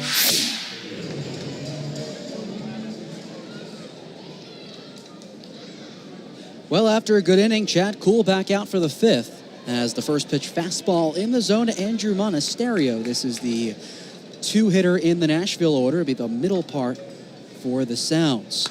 Monasterio rips one foul towards the left side, gets out of play. 0 for 2 with a pair of pop-outs to the infield to open the day. Saw him yesterday go 1 for 4 in that leadoff spot. It's down 0-2, and it's foul tipped, swung on and missed for strike 3. Chad Kuhl's now retired 5 straight batters. He's got strikeout number 3. Yeah, good to see Chad getting into a bit of a groove here after that rough third inning. He'll keep it going here. Pitch count at 55. You got to figure for him probably 75 pitches tonight in his first start. Seems to be kind of where the pitch count is that first time through a rotation for the minor league season. Had gone 2 2/3 in the opening relief appearance in Charlotte. As Caleb Durbin takes the fastball in the zone. As we saw earlier in this series with Davy Garcia, who made his season debut 1 inning in relief for Nashville and then came around to start the second time. Sometimes that first appearance for a starter might be out of the bullpen. Talking about, again, the layoff between the end of spring training and when the minor league season starts. Not everybody is on schedule.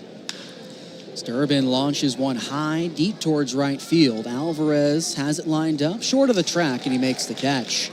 And there's 2 away. And with that 3-game series in minor league baseball to open up, it kind of allows for more room to play with your rotation. You could have 3 guys set up, and you could have those long relief guys that you can play around with and allow them to get warm. Seeing it with Chad Kuhl today. It's Ernesto Martinez Jr. looking to avoid a 1-2-3 frame as he takes a slider outside. 1 for 2 on the day, had a single in the third, was one of 4 straight hits in the third, which has really been the bugaboo for Chad Kuhl today. Hits one right back at him, and Kuhl makes the throw over to Cooper. It's a second straight 1-2-3 inning for Chad Kuhl and Gwinnett.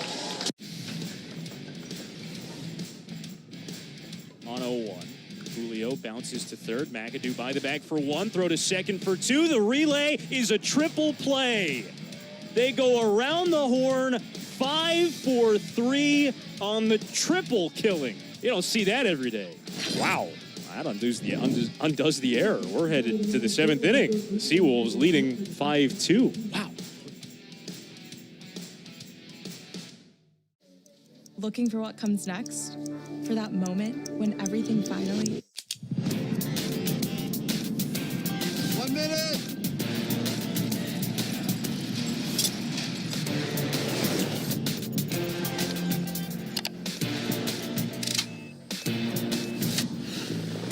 Whichever path you choose, it starts here.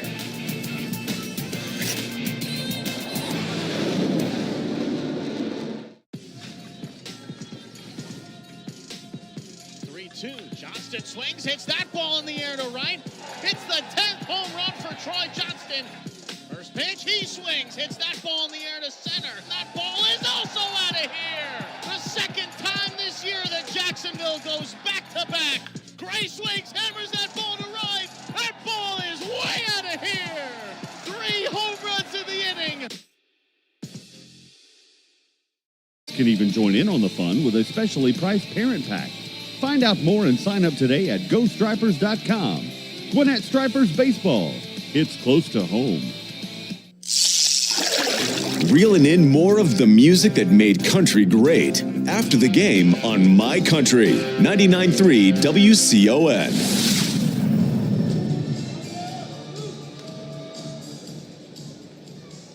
Both starters still going strong here at Coolray Field. A beautiful Thursday night. Logan Henderson looking to wrap up his 5th inning of work. It'll be 2, 3, and 4 in the lineup. As Luke Waddell takes a fastball in the zone for a strike. Luke 0 for 1 so far. A walk back in the first. He was stranded on at third. Flew out in the second. It's the 0-1. Hit out towards left field. That's sinking fast. That'll drop in for a hit. It's fielded by Spain. That'll hold Waddell over at first with a leadoff single, and it's the Stripers' first hit since back in the second. And for Luke Waddell, you can call it now officially a 5-game hitting streak. It's been interesting to see the approach of Luke Waddell this year. A lot of the hits last year was pulling the ball to right field. We've seen time and time again him taking aim for that opposite field gap, and it's about the 4th hit he's had out into left center in this series. Gets a man on for Sean Murphy in his second rehab appearance with Gwinnett. 1 for 2 today. He takes one for a strike on the inner part. Had the single back in the first. That's been the inning the Stripers would wish to forget, where they stranded the bases loaded with one away. Haven't had a chance to bring one across since. Not a big lead at first for Waddell. Open lane between first and second. Murphy takes another heater in for a strike. It's been aggressive early on in these counts. He's taken the first 2 strikes on Henderson. Approaching that 80 pitch mark soon is the Nashville starter. Murphy still down the 0-2, just got a piece under it. Sean Murphy obviously progressing in his rehab quite well, and not sure the timetable for him moving forward past this ball game right here. Getting closer to a return for the Atlanta Braves, who could certainly use his bat in their order. And it will be decision time when he's ready to go back up there. Helps certainly on the way in Atlanta. Half swing here. He did go around for strike 3. Ray Valero over at first to make the final call. There's one away in the inning. Well, when Murphy is ready to go back to Atlanta, the question becomes Drake Baldwin. Is he going to stay on the roster? He certainly has shown the veteran presence that belies his years at the plate. And I think Braves fans have been satisfied with Drake's defense and game calling for the pitching staff as well. So we'll see how it shakes out. And that catching core for the Braves, you got Chadwick Tromp backing up Baldwin right now. Tromp we've seen a lot of here in Gwinnett the last few years. He's out of options, and so that might play a factor as well. It's the 2-man crew in Atlanta right now, as Garrett Cooper took one high to open the at-bat. Now fouls away the 1-0 as it drops in to the crowd in right field. Speaking of catchers, I was going to say the Braves made another move today to get catcher Jason DeLay, former Pirates farmhand, and he's going to go to Double-A Columbus, it sounds like. They've got James McCann still somewhere waiting to join an affiliate. No short of options as Waddell on his way to second. He broke early, the throw down there, and he is retired. Waddell just broke early. We talked about the last time he was on the base paths. No stolen bases for him. Got a little too antsy. Well, I think that was a delayed steal. He was trying to get a read there on Henderson. Thought he could catch Henderson napping. Henderson really hasn't been checking over to first base much on the runners as Kanakoa Teixeira is coming out to talk to the umpire on the bases. This is Charlie Ramos. And I think Tex might be saying that the defender for the Sounds did not give a clear lane there for Waddell to have second base. It was basically blocked. You're not allowed to do that. Yeah. You can't stand out in front of the base anymore. Tex doesn't look like he's going to win this argument, but saying his piece coming in from that third base coach's box. But yeah, not a lot of room for Waddell to slide. Right, he's out in front of the bag there. That you're not allowed to do that anymore. You can't block a path to second base. You've got to straddle it or kind of stand behind it and put the glove out in front, but you cannot physically block the bag from the base runner. Well, it wipes the bases clean as Cooper took one out of the zone. If you want a positive for the Stripers team, they've had a runner on base in every inning. They've had their chances. Creating a lot of chances on their own with the walks they've drawn against Logan Henderson. As Cooper fouls one away right side. But back to the catching depth on this Gwinnett squad. A lot of options for Atlanta to turn to. And that'll all depend on the track that Sean Murphy's on with his rehab. And I know we talked to Drake Baldwin during spring training. He's certainly learned a lot from Sean Murphy. Learned a lot from Sandy Leon, who's the veteran catcher on the Stripers roster that would be in there tonight if not for the rehab of Murphy. Chadwick Tromp, too, who was also in Gwinnett and currently in Atlanta. Cooper hits one hard right side, stopped by Martinez Jr. The throw from second, Henderson able to beat it out in time. It's a nice turn from the first baseman in Martinez. Carter takes off for second. The check swing in the zone, the throw down, and in time they got him. Braceno retired. He's caught stealing a beautiful throw by Logan Clark. The 2-1 runner takes for third. A breaking ball upstairs. Clark with a throw down on line, on time. The 1-1, he takes off. The pitch is in the zone for a called strike. Another good throw. Did he get him? The half trick for Logan Clark. Don't run on Clark.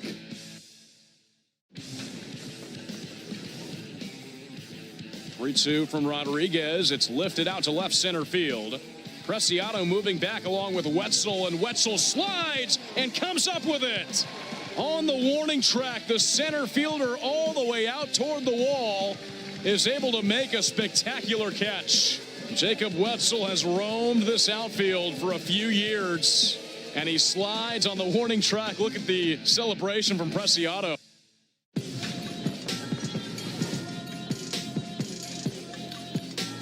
Gives that one a ride, deep to right, and it is... Oh, he caught it! Oh, baby! Another look to send us to break. Perfectly timed lead. Jake Mangum robs Rivas of a homer. What a play. Ballpark 30 minutes before the main gates open. Reel in an unforgettable experience at the club in Coolray Field. For more information, visit GoStripers.com/the club. Gwinnett Stripers Baseball. It's close to home. When you can't be at Coolray Field, take the Stripers with you on the road with the free My Country 99.3 app. Available on the App Store and Google Play.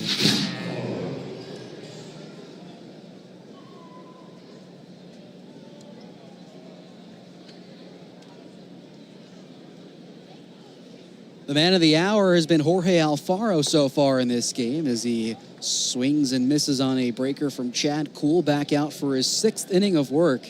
If he gets one out, it'll be the longest start by a Gwinnett Striper so far this year. He's had a pair of 1-2-3 frames. He finds the zone. Alfaro had that big 2-run homer down the left field line, hooking it around the foul pole for his first of the year. It's a man who came in 0 for 12 on the year, but he's 2 for 2 tonight. Finding that stroke all of a sudden, that's been bad news for Kuhl and the Stripers. Bad news for Kuhl, who's retired 7 straight, dating back to the 3rd inning where Nashville got all 4 of its runs on a 2-out rally. The 1-2 missed on the fastball. It's been a couple in a row from Chad. Didn't rely on the fastball much in his first outing in Charlotte. Seen it a bit more so far here.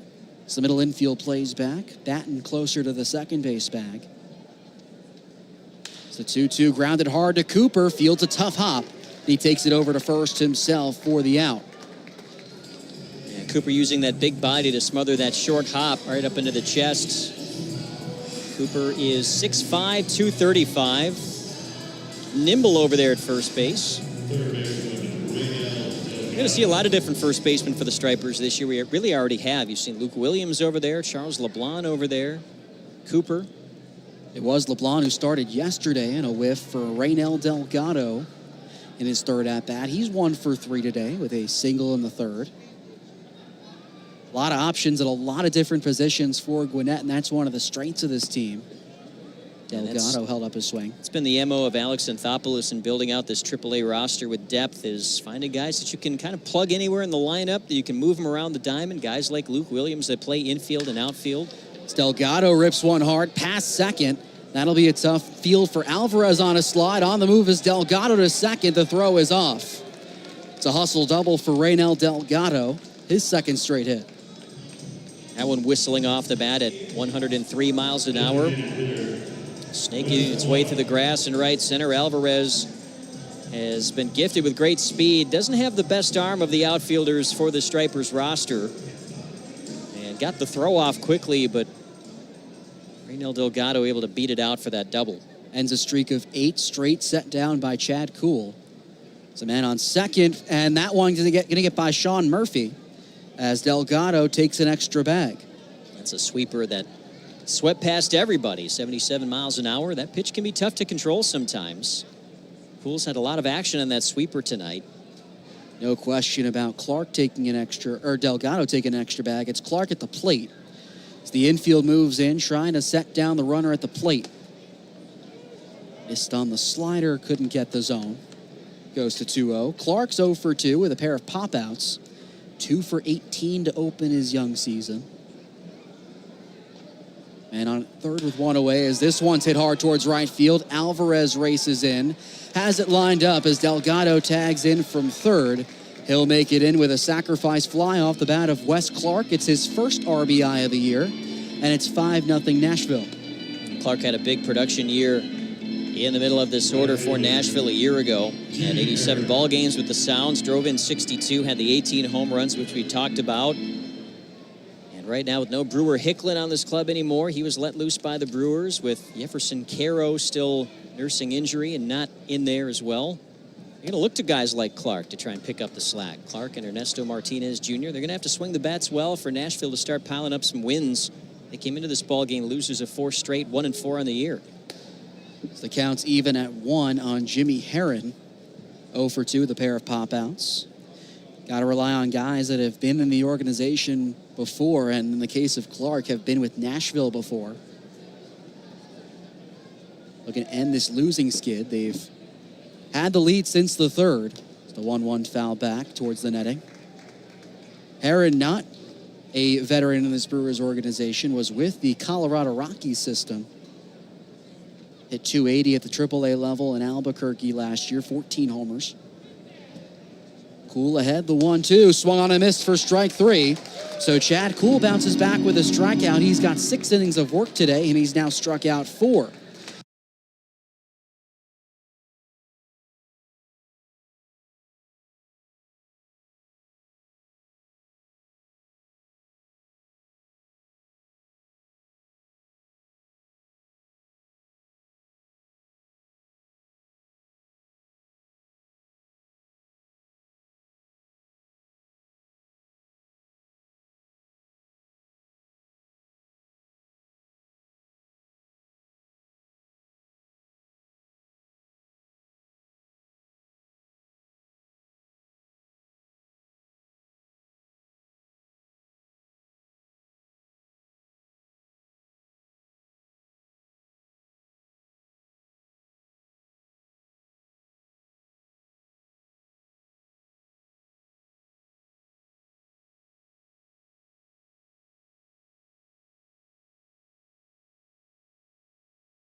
Memorable experience. Find out how you can book your next event at Coolray Field at GoStripers.com/events.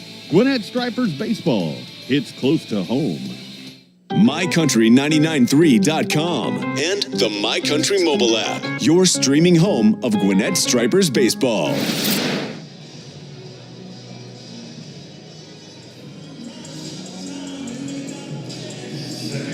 Nashville heading into the bullpen for the first time today. The day is over for Logan Henderson. The righty Sam McWilliams set to take over. 29-year-old from Hendersonville, Tennessee. Born in Orlando, Florida, but grew up in the Volunteer State on for the first time this week. Fires a first pitch strike into Matt Batten. Good size to him, 6'7", 230. That's not surprising for this bullpen for Nashville. Always feels like they've got a collection of pitchers 6'5" and above. And on for the second time in relief this year. Batten cuts and misses on a slider that cuts outside. It's been one scoreless inning with 3 strikeouts, that coming in the opening series of the year against Jacksonville. Batten struck out twice today, and he'll strike out a third time, and these at-bats have been rather short for him. So good start for Sam McWilliams. Well, the first 2 at-bats for Batten tonight, both against Logan Henderson, He was beaten by the fastball. Here he gets a sweeper low and away at 86. That's really a power sweeper. Almost have to call that a slider as hard as it's thrown, but it still registers as a sweeper with a high spin rate. And Batten, again, has had a tough night. So it brings in Luke Williams, also had a tough night. Stranded the bases, loaded back in the first on a flyout. He's 0 for 2. So the first pitch cuts in for a strike. Final line for Logan Henderson, 5 shutout innings on 3 hits with 8 strikeouts. The one bugaboo, but he didn't allow a run, was 5 walks on the day. So Williams hits the 0-1 hard, but right into the shifted infield. Durbin was playing behind the bag, and there's 2 away.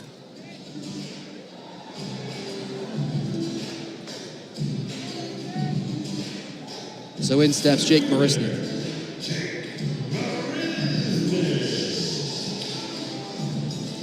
Marisnick also 0 for 2 on his day. He struck out swinging.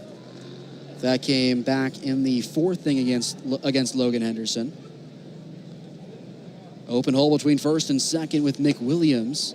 He takes the first pitch for a strike.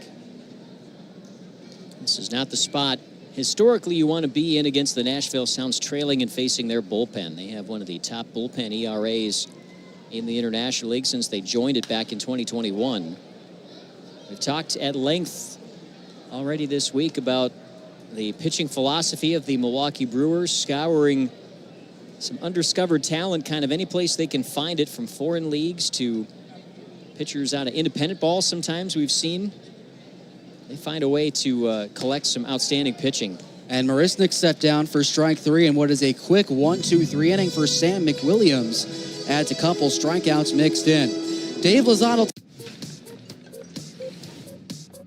Stance on the left side, shot him in the righty set, the pitch to Rock. Hit in the air to deep right field. Pellini back at the wall. Goodbye, home run, walking off Rock Riggio. Rock Riggio wins it for the Renegades with a walk-off home run in the bottom of the 9th inning. They complete the 3rd no-hitter in franchise history. And the Renegades walk it off on a Riggio blast in the 9th.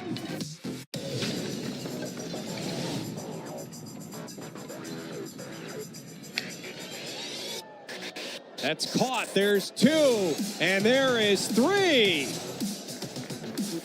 That is a triple play. Ed Howard catches it, steps on second for a force out there, and then the throw to first to cap it off.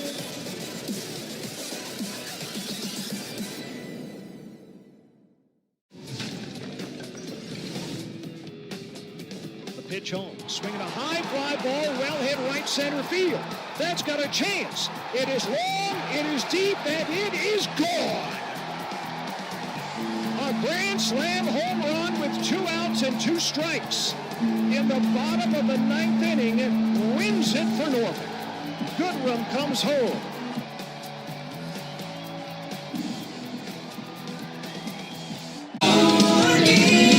Start your day with a recap of all the baseball action every morning with Joel and Mary on My Country 99.3 WCON. Night has fallen on Coolray Field, our first Throwback Thursday of 2025. Alongside Logan Barandis, I am Dave Lazat.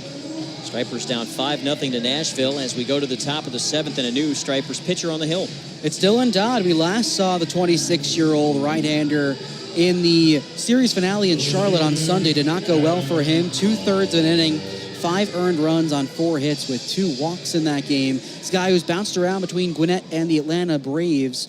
This is now his 4th season as a Striper.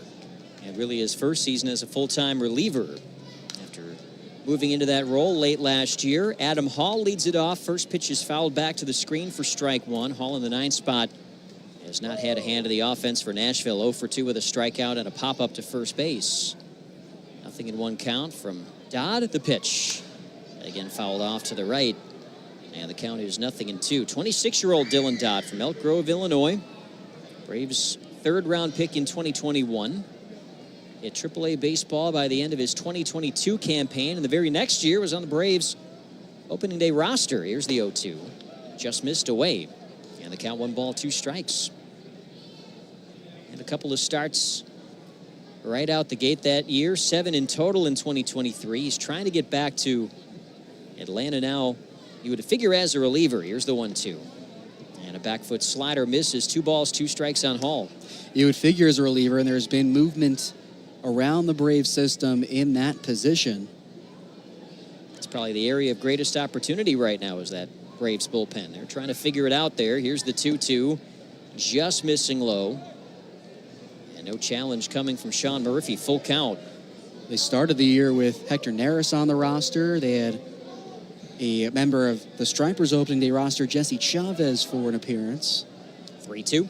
Swing and a miss. Strike 3. Down and in Cutter. Sends Adam Hall back to the bench empty-handed. A good start to this outing for Dylan Dodd. And for Dylan Dodd, a look at his arsenal of pitches. Fastball, slider, changeup, and cutter. And there was that cutter. That's a newer pitch for Dylan. A pitch he didn't have in 2023 when he was in Atlanta. 1 down here in the 7th. To the top for Garrett Spain. 2 for 3. 2 singles, a run scored, a stolen base. Holds that bat angled over the top of the helmet. And Dodd misses away, ball 1. Dodd has had ample time to solidify himself as a starter in Gwinnett. Swing and a miss by Spain in the count to 1-1. It just has not worked out. And not to say there isn't still an opportunity for him, if he pitches well in this role, to jump back into the rotation, but I think he's embracing this opportunity to do something different. Here's the 1-1. And that's teed up to shallow center. Ranging to his right, Jake Marisnick. Plenty of air under this.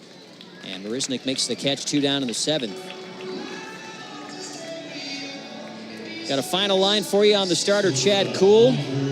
Kind of an up and down night for Kuhl. You erased that 4-run third he had, and it was a pretty good night for him, but he can't unfortunately do that. 6 innings, 5 runs, all earned on 8 hits. He did not walk a batter, struck out 4.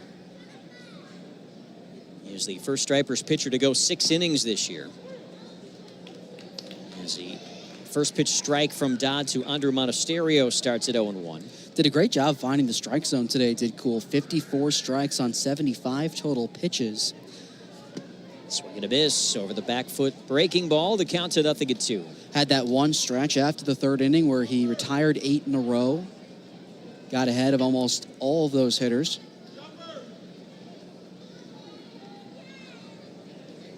Dodd, the 0-2 pitch. Swing and a miss, strike 3. Disappearing slider baffles Andrew Monasterio.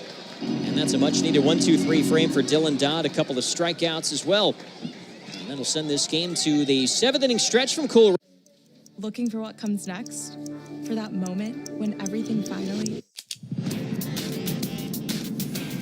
1 minute!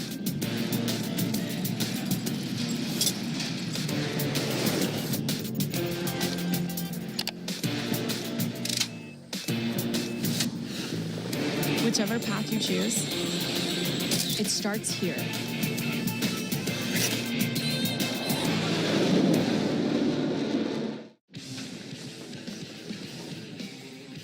One-run lead. Wood drills one towards right field. That ball is getting out of here in a hurry for Wood. It's a solo home run, his first of the year, the 0-1. Swinging a fly ball towards center field. Going back is Baroa towards the track. At the wall, he'll look up. It's a home run. James Wood's 2nd of the game. That's some serious opposite field power right there as the ball was hit right between the 2 flagpoles into the wind. As you can see, the wind is picked up right now. It didn't make any difference.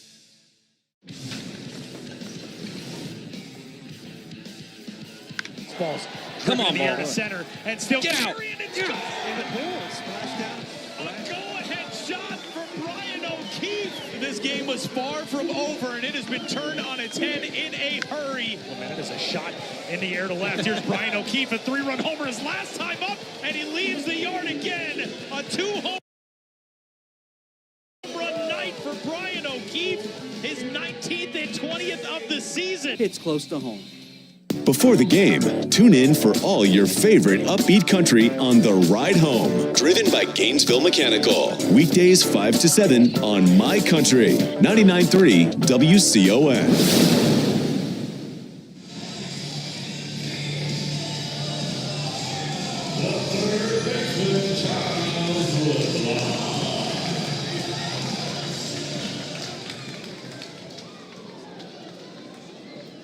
Charles LeBlanc digs in from the right side to lead off the Stripers' 7th inning. They trail Nashville 5-0. Sam McWilliams, inning number 2. Here's a bouncer up the middle, and it finds some space for a base hit. Well, seeing eye single there from Charles LeBlanc. He's got a multi-hit game tonight. Neither ball he's put in play has been hit all that hard, but that one was in the right spot between Monasterio and Durbin up the middle. Good start to the 7th. And good job by LeBlanc working through the shift. Wasn't hit hard, but still went 90 miles an hour. And after a 1-2-3 6th innings, looks like Sam McWilliams is already out. Apparently his pitch count was 10 tonight because that was pitch number 9. And here he'll exit. Rick Sweet going back into his bullpen. And of course, in a televised ball game, we'll keep it right here. As the Sounds will bring on their second reliever of the night. Right about now, we talk some Braves baseball, but the Braves are off for the first time this year. Had that very difficult opening road trip out west to San Diego and to L.A., in which they went 0-7, but now back home are the Braves for their opening night tomorrow. Happy to be home at Truist Park to take on the Miami Marlins. Spencer Schwellenbach takes the baseball in Game 1. No record, 0 ERA. Be posed by Max Meyer of the Marlins, who's got a 1.59 ERA to start the year. Braves underway tomorrow at 7:15 p.m. And a reminder, we'll be home as well. Not televised, but we will be right here on mycountry993.com. Spencer Strider set to make a rehab start for the Stripers on 404 night. We've got a lot going on to celebrate Atlanta culture. We'll have Freddie Falcon from the Falcons out here. The Atlanta Falcons, of course. Members of the Atlanta Vibe volleyball team will be here. It'll be a lot of fun tomorrow night. Yeah, it'll be very exciting to celebrate the history of Atlanta. Some Atlanta-themed music during the fireworks celebration as well. And what better way to celebrate it than watch a Atlanta Braves All-Star and Spencer Strider continue his rehab here with Gwinnett. Only new pitcher for the Nashville Sounds now is left-hander Tyler Jay. Our first look at Jay this season. He'll be facing a left-handed hitting Connor Capel. So 3 lefties coming up in a row, and Rick Sweet's going to play the matchup here, bring out Jay. A guy with major league experience. He had a combined 5 relief outings with the New York Mets and the Milwaukee Brewers last year. Pitched 7 2/3 innings, 4 earned runs during that time, struck out 6, walked 6. His first one on the way to Capel, swung on and popped up off to the left. That is in Souvenir City, and the count is 0-1 on Capel. Also had a combined 36 appearances in AAA with Syracuse and Nashville with the Sounds. 13 appearances, a 4.7 ERA. Capel still in search of his first Stripers hit. A swinging ground one right up the first baseline under his feet, and it kicks foul. That would have been a heck of a way to get that first hit. A swinging bunt up the first baseline, but it ends up going foul and almost made contact with Capel as he was headed up the first baseline. If that touches him in fair territory, he's out. Just able to jump over it as it was taking a couple bounces over. It took one high bounce as the people on TV see the replay, got his left foot over, but either way it went foul. So 0-2 on Capel. Charles LeBlanc, the runner at first base. Stripers trying to get on the board. They trail Nashville 5-0 here in the bottom of the 7th. Jay deals and spins one out away from Capel to count to a ball and 2 strikes. 30-year-old Tyler Jay, former first-round pick of the Minnesota Twins out of the University of Illinois, was the 6th overall pick in 2015. A lot of promise at one point for Jay. Check swing for Capel. That'll miss outside. It's 2-2.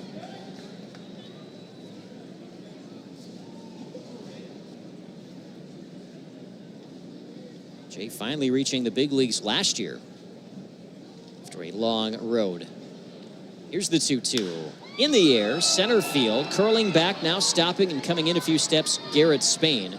He'll reach up the glove to make the catch. Capel retired. And back to first goes Charles LeBlanc. Interesting lineup for the Stripers tonight. Well, I guess not interesting the fact that we've seen Eddie Alvarez and Luke Waddell bat 1-2 all year, but with Capel in the 9 spot, you run into this situation with 3 straight lefties. And that is why Jay is the man on in this inning. So to the top for Eddie Alvarez. A walk in between 2 strikeouts tonight, 0 for 2. And he'll take outside ball 1. works well in terms of the situational approach for Rick Sweet. These first two lefties in the top of the order have been on fire. Both have been on base at least once today.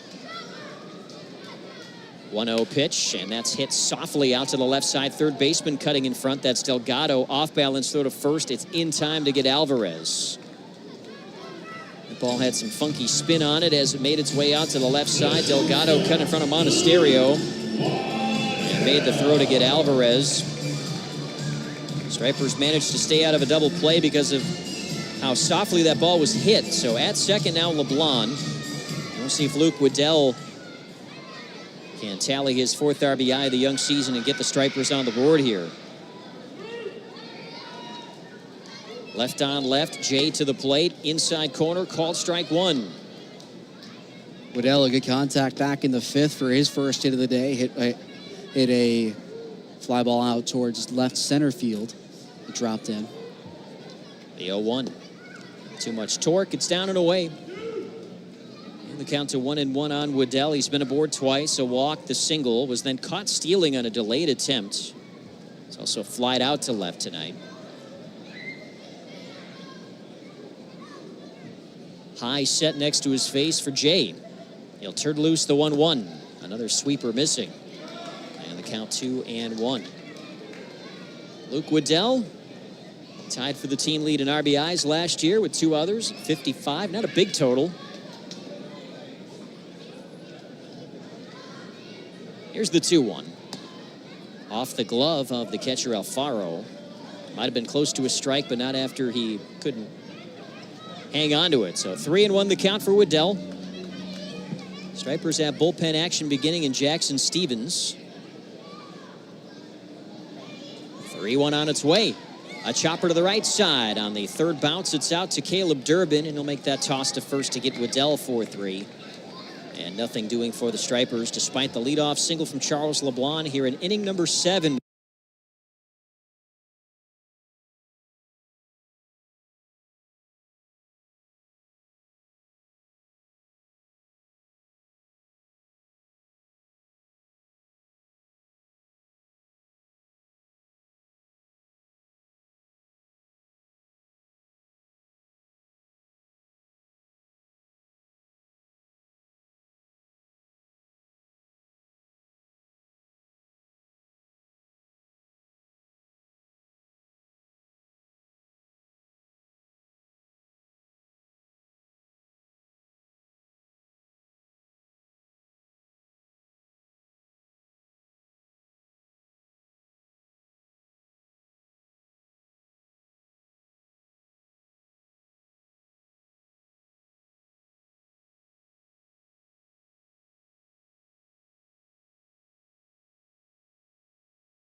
All-you-can-eat seats are available now at GoStripers.com/tickets. Gwinnett Stripers Baseball. It's close to home. Turns out Alexa loves the Stripers too. Oh yeah, go Stripers. Woohoo. Ask your smart speaker to play My Country 99.3 and never miss a single pitch.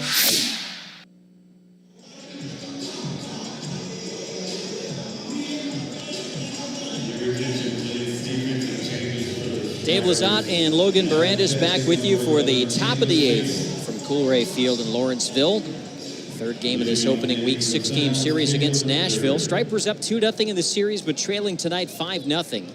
Jackson Stevens takes over in relief after one scoreless from Dylan Dodd, and he'll get a bullet backhanded stop. Off balance throw across the diamond from Charles LeBlanc in time. And gone is Caleb Durbin. 1 pitch, 1 out for Jackson Stevens, and a great play there by LeBlanc. This copyrighted telecast is presented by the authority of the Gwinnett Stripers and may not be reproduced or retransmitted in any form. And the accounts and descriptions of this game may not be disseminated without the express written consent of the Gwinnett Stripers. One down to the 8th. Here's Ernesto Martinez Jr., still the decisive hit of this contest. A 2-run single past Charles LeBlanc at third base. And against the starter Chad Kuhl in inning number 3. The 1-0 pitch from Stevens. A cutter that misses in. The count 2 balls, no strikes. Second appearance of this season for Stevens, the 30-year-old from Oxford, Alabama.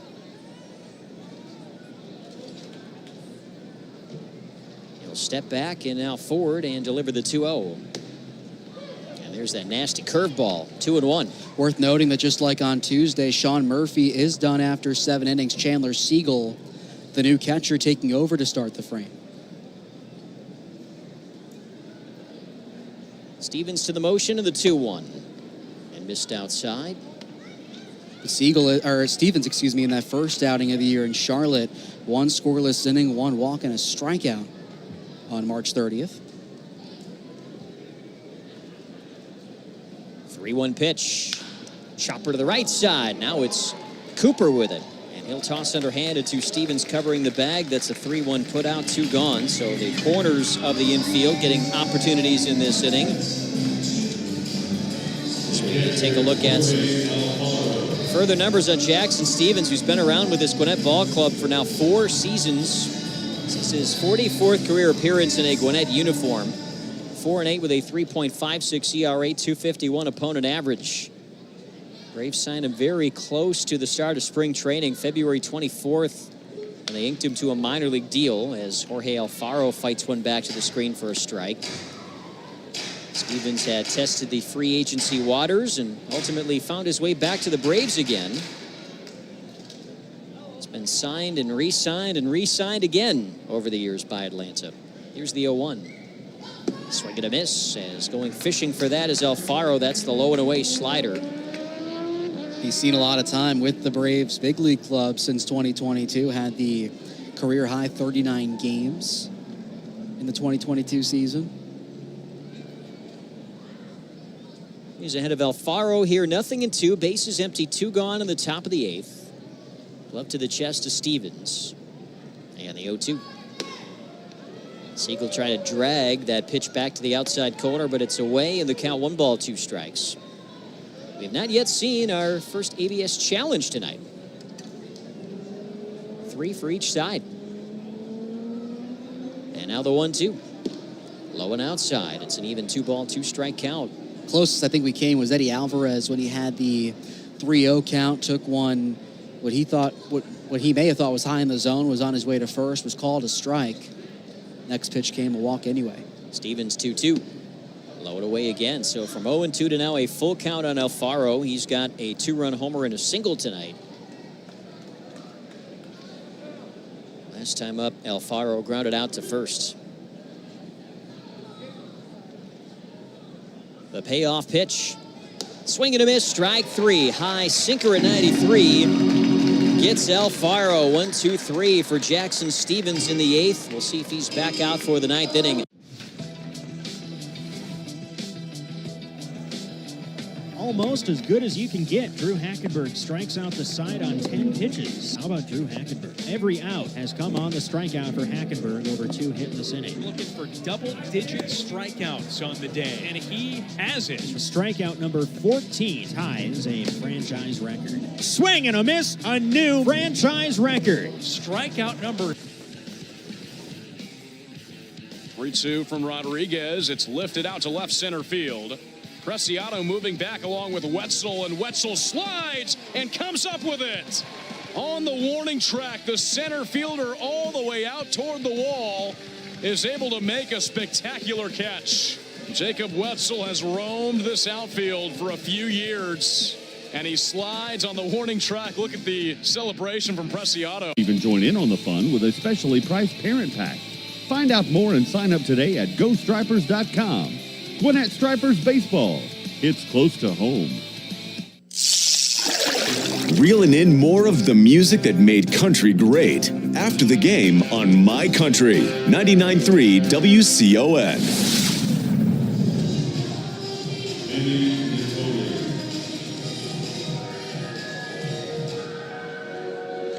Welcome back to Coolray Field. The Stripers coming up in the bottom of the 8th inning, still looking for their first runs of this game, down 5-0 to Nashville. And they'll be facing a side-arming righty in Vinny Natoli for the first time this week.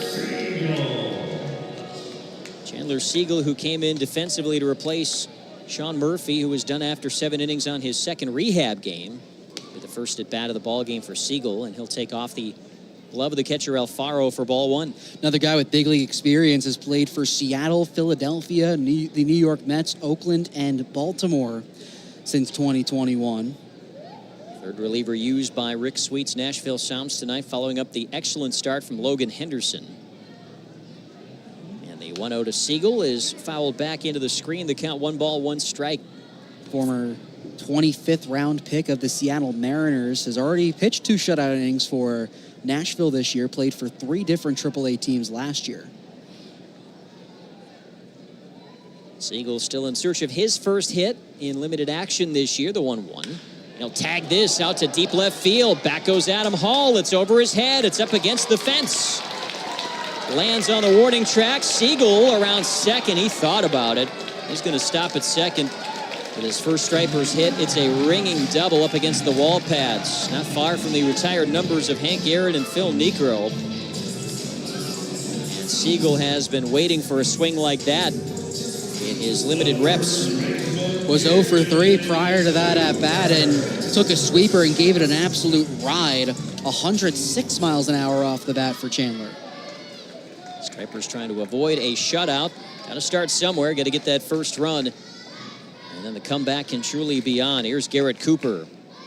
Siegel off of second. The pitch. Natoli deals up a high strike. 0-1. Cooper has walked twice in this one, first and third inning. And then grounded out 3-1 to the 5th. Stripers have collected just 5 hits on the night, and that double by Siegel, the first one for extra bases in this game. As Cooper swings and fouls it back. Count of 0-2. Nashville's got 5 runs and 8 hits. They've committed the lone error of this game. No runs, 5 hits, and no errors for your Stripers tonight.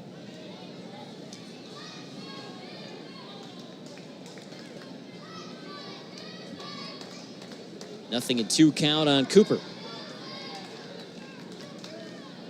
Two-tone bat off the shoulder, and now they've got a call at time here. Are they going to give him a pitch clock violation? They are. Natoli wheeled off in the direction of second base, but not before the clock ran down. And James Jean tapping that phantom watch that doesn't exist on his left wrist. And so it's an auto ball to make it a 1-2 count for Cooper. And the 1-2 pitch drifting away. 2 balls, 2 strikes. Already the second pitch clock violation for Nashville in this one. First since back in the first. Natoli drops that arm angle down. It's tough to pick up the baseball for right-handed hitters. And now the 2-2. Cooper takes it down the middle, called strike 3. So Cooper fans for the first time tonight. Natoli's got his first out. No advancement from Siegel off of second, of course. And now here's Matthew Batten trying to shake off what has been a tough night offensively. He's looked good with the glove. He's made a couple of highlight reel caliber plays at second base tonight, but 0 for 3 with 3 swinging strikeouts. Maybe that changes here. The pitch by Natoli, swing and a miss. These at-bats haven't lasted long for Batten. He was fooled by the heaters from Logan Henderson early on in the day. All 3 of his strikeouts have been swinging.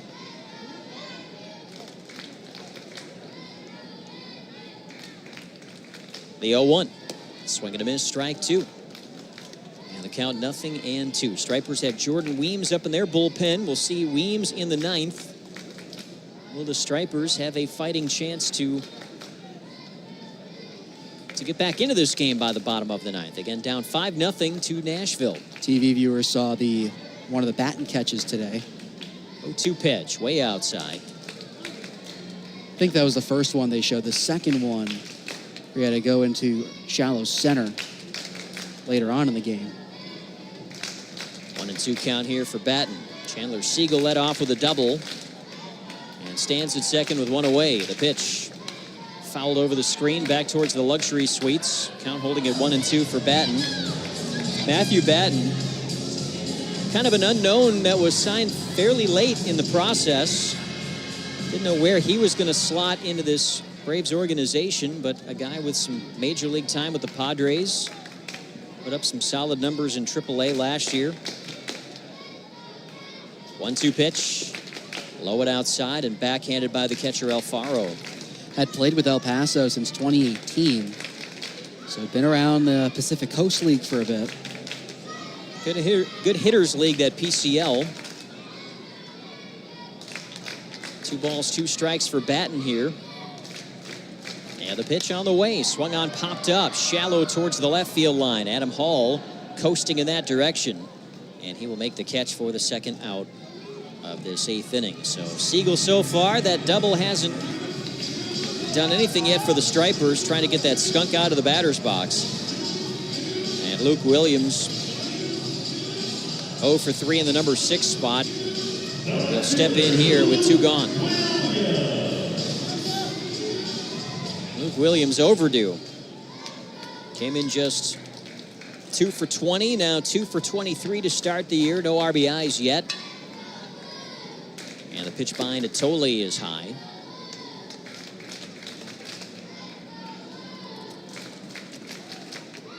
Williams, a career .260 hitter in 108 games as a Striper, going back to the midway point of 2023 when he joined this club. Here's the 1-0. High again, 2 balls, no strikes.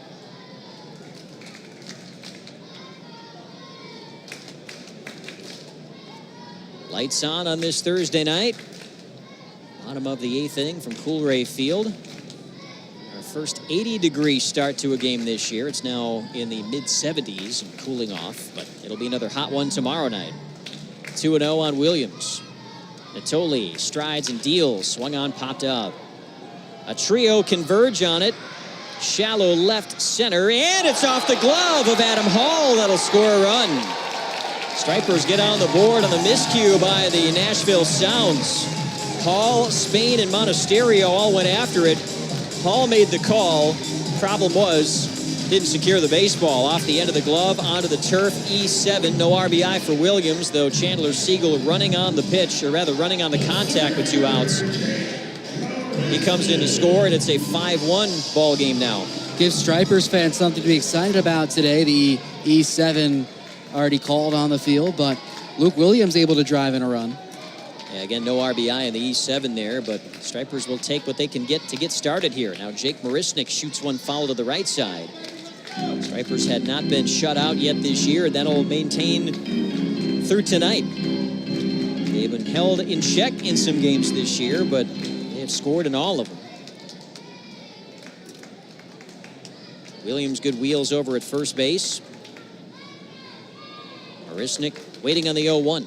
And it misses wide of the outside corner. It's a 1-ball, 1-strike count. It's most similar to opening day, where the Stripers previously came close. Sandy Leon solo homer broke that up. Stripers only down by 4 now here in this 8th inning. A fighting chance. Natoli the 1-1. And at the kneecaps, a called strike. 1 ball, 2 strikes. Jake Marisnik in search of his first hit tonight. Tapped one back to the mound and struck out swinging 2 times. 0 for 3. Williams is held on at first by Ernesto Martinez Jr. Natoli has not thrown 1 single time to first.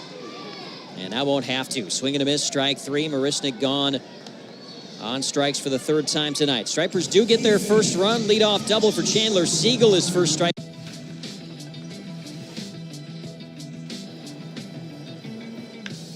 Hits a hard ground ball, diving play. Caminero comes up, wheeling around, throwing, gets the stretch for the out by Cardenas. Well, Caminero did it with his bat in the top of the inning, does it with his glove here in the bottom of the 1st. That was a great play by Caminero. Even with Norby's speed, it looked like he had a shot to beat that out, but just enough on that throw from Caminero to get him from the hot corner.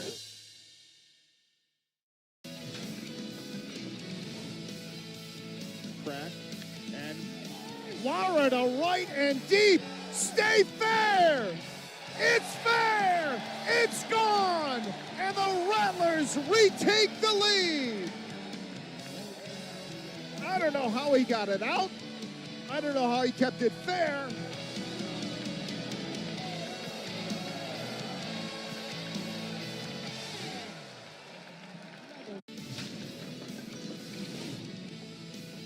game, just 2 walks in August. Fly ball the other way. Espinoza, the left fielder, right by the wall. He's over it, tumbles over. Did he hang on? He did. An incredible grab by Leonel Espinoza over the wall. Before the main gates open. Reel in an unforgettable experience at the club in Coolray Field. For more information, visit GoStripers.com/the club. Gwinnett Stripers Baseball. It's close to home. When you can't be at Coolray Field, take the Stripers with you on the road with the free My Country 99.3 app. Available on the App Store and Google Play.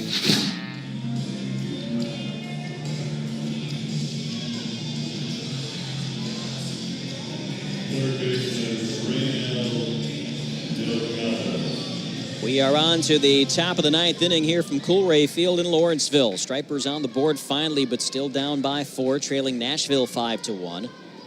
New pitcher, 3rd of the night for the Stripers out of the bullpen, Jordan Weems. First pitch riding high and away to Raynel Delgado, ball 1. Tossed 1 1/3 innings on March 30th in Charlotte. Struck out 1, no runs came across. Originally drafted by the Boston Red Sox as a catcher before making the switch to a reliever. 1-0 pitch is fouled back our way. The count 1 ball, 1 strike. 32-year-old Weems from Columbus, Georgia, one of the 6 pitchers on this ball club that are born in Georgia, and they're all from different cities. Weems from the city that now claims the Braves AA affiliate, the Clingstones. A called strike, 1-2, and Jordan Weems a bit of a throwback and walking out to Creed tonight. That is his walkout song from the bullpen. I recall on media day when they were all crowded around the clipboard picking walk-ups and walkouts for pitchers, and Weems putting Creed's My Own Prison on there. And I remember relaying to the group that I'm old enough to remember when Creed was considered good the first time around. They're popular again all of a sudden. Here's the 1-2. Resurgence. Yeah. Scott Stapp and company now have found a new audience in kind of a younger generation. But Weems is 32, so again, maybe as a youngster, he grew up listening to Creed as well. Yeah, I know from doing the Office Sporkles that this kind of music is more in your element. Yeah. Class of 01. 2 balls, 2 strikes the count from Weems to Raynel Delgado. And the pitch. It's low and in. 3 balls, 2 strikes. Jackson Stevens was part of that conversation. He was talking about Nickelback. I brought up the fact that I went to a Nickelback concert in 02 when they were still considered a band that was good. That changed. 3-2. Swing and a miss. Strike 3. Down goes Raynel Delgado. And Weems has his first out of the ball game. 1 down to the 9th inning. That'll bring up Wes Clark. How does it make you feel now that class of 01, that was the year I was born? Yeah. Yeah.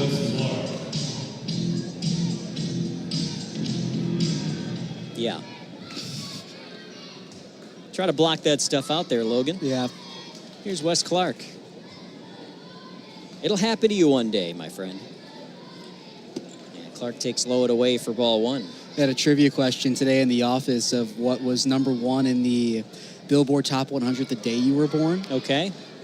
Do I want to know what yours was? Mine was Fallen by Alicia Keys, I believe. Okay.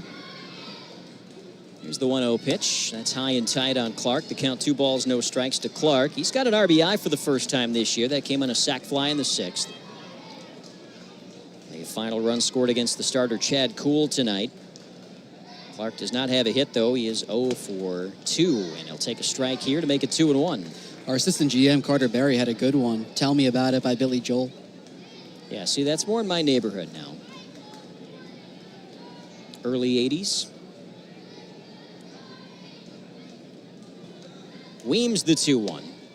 Strike down the middle, 2 balls, 2 strikes. And it's always interesting, one of the few ways that baseball players can show their personality outside, of course, of how they dress and, tattoos and all that stuff, their hair, are the songs that they walk up to or walk out of the bullpen to. You can learn a lot about a guy based on what song he picks. Heard Buck Farmer's song the other night was Rooster by Alice in Chains. That's a real throwback to the early 90s. 2-2. Framed up by Siegel, but this one misses low, and it's a full count for Clark. You can get really creative with the type of walk-up songs that you're able to come up with, and if you're able to hit with one in the crowd, it could be a lot of fun. Weems strides and delivers, and in the dirt, blocked up by Siegel moving to his right. So Wes Clark will reach base for the first time tonight via walk. That, believe it or not, unless I'm looking at my scorebook wrong, that's the first walk handed out by Stripers pitchers all night. You would be right, yeah. Chad Cole had no walks in the 6 innings that he threw, and it's one of the impressive stats for Gwinnett in this game, how they've been able to keep everything on the field. Stripers entered this game with 26 walks on the year. That was 17th in the International League. And they led in strikeouts with 63. That number is going to go up even further tonight. 9 more strikeouts for the staff. We'll try to get to double digits. Jimmy Herron, the batter. First pitch fouled off to the right, strike 1. It's been creeping down with the series progressing 16 to 14 to 9, but it started out at such a high bar. Weems working third base side of the rubber coming home and grooving a fastball in there at 96 miles an hour. Good velo for Weems, as we did see that first time out against Charlotte. It's been pumping it in consistently at 95, 96 range. No balls, 2 strikes on Jimmy Herron. And the 0-2, grounded back off the glove of Weems, knocked it down. He'll have to pick this back up, throws to first, and it is in time to get Jimmy Herron. A comebacker that glanced off the glove, went to the right of the mound. Weems quickly got to it and was able to get the out of Herron. 1-3. So to second goes Wes Clark, and that'll bring up Adam Hall. And he had no control of this, but if that one gets by Weems, that's a double play with the way the infield shifted, that and right by the bag. But again, it just came right at him. So here is Hall with 2 gone and a runner at second base. We're in the top of the 9th inning. Nashville's lead 5-1. A swing and a miss on the slider for strike 1. Looking ahead to the Stripers' half of the 9th inning will be Charles LeBlanc, Connor Capel, and then Eddie Alvarez. Last opportunity for Gwinnett to avoid their first home loss of 2025. Here's the 0-1. Check swing liner to the right side, foul.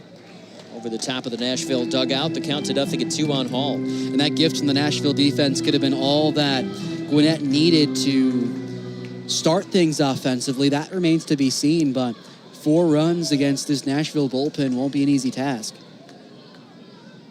Nobody getting loose in their bullpen. Here's the 0-2. Called strike 3. Caught him looking at a fastball burning off the edge at 96. So 2 strikeouts for Weems. That'll get the Striper staff to 10 for the ball game. And now it's up to the offense to muster something in the bottom of the 9th. It's LeBlanc, it's Capel, it's Alvarez. Stripers. Looking for what comes next? For that moment when everything finally... 1 minute!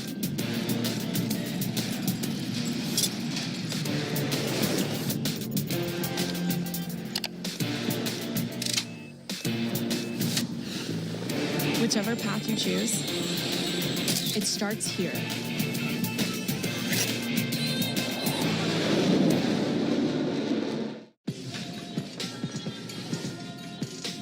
Moore digs back in. 1-2.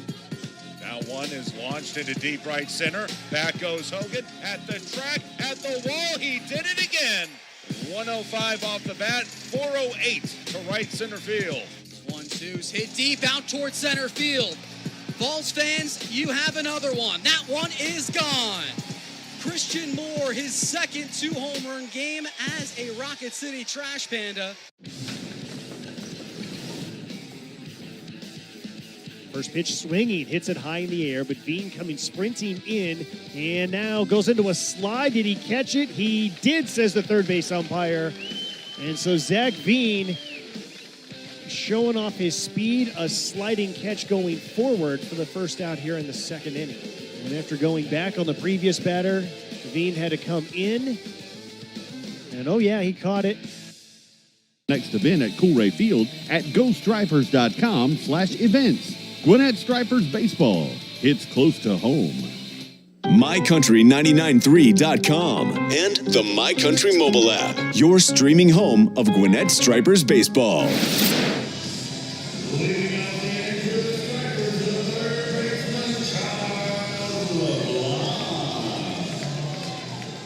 Last chance for your Stripers on this throwback Thursday at Coolray Field. They trail by 4 to Nashville. 5-1 your score.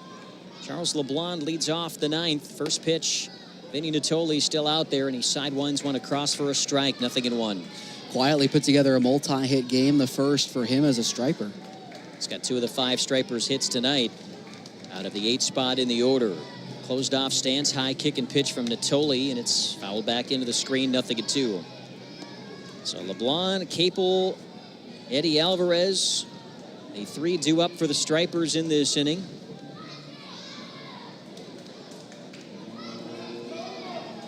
Stripers and a 2-0 start to this series, but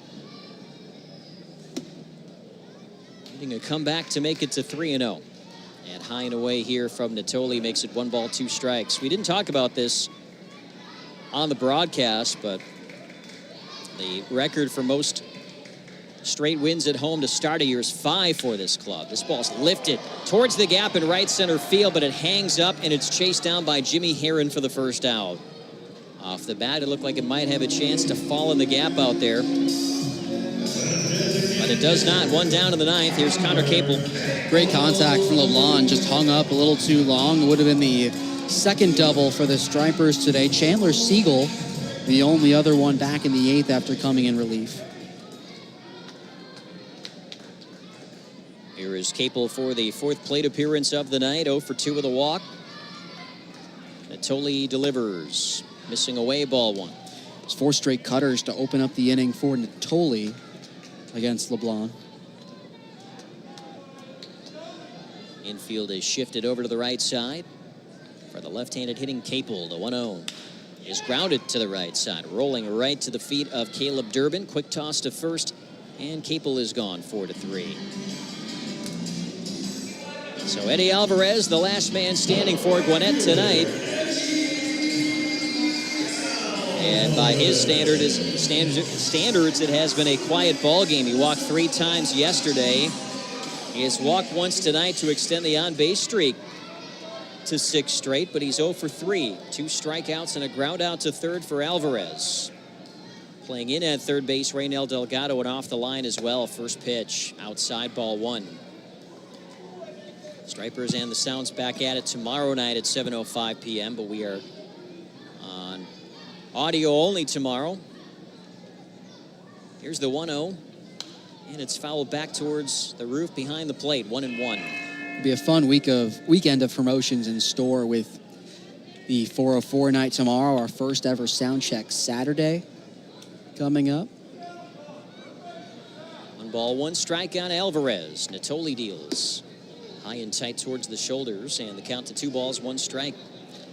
Had a bunch of the players wearing the giveaway t-shirt for Saturday. And they get a chance to wear those shirts first today. Here's the 2-1. Fouled off the instep and right down to Inigos Alvarez. That one looked like it hurt. And he gets a pat on the back from Jorge Alfaro. High exit velo straight to the lower knee. Oh, got him above the protector. Not by much, too, and Eddie's still walking it off. Yeah, that one he's got. And again, most of these guys now, whether they have a history of fouling the ball off their instep or not, wear that protector just in case.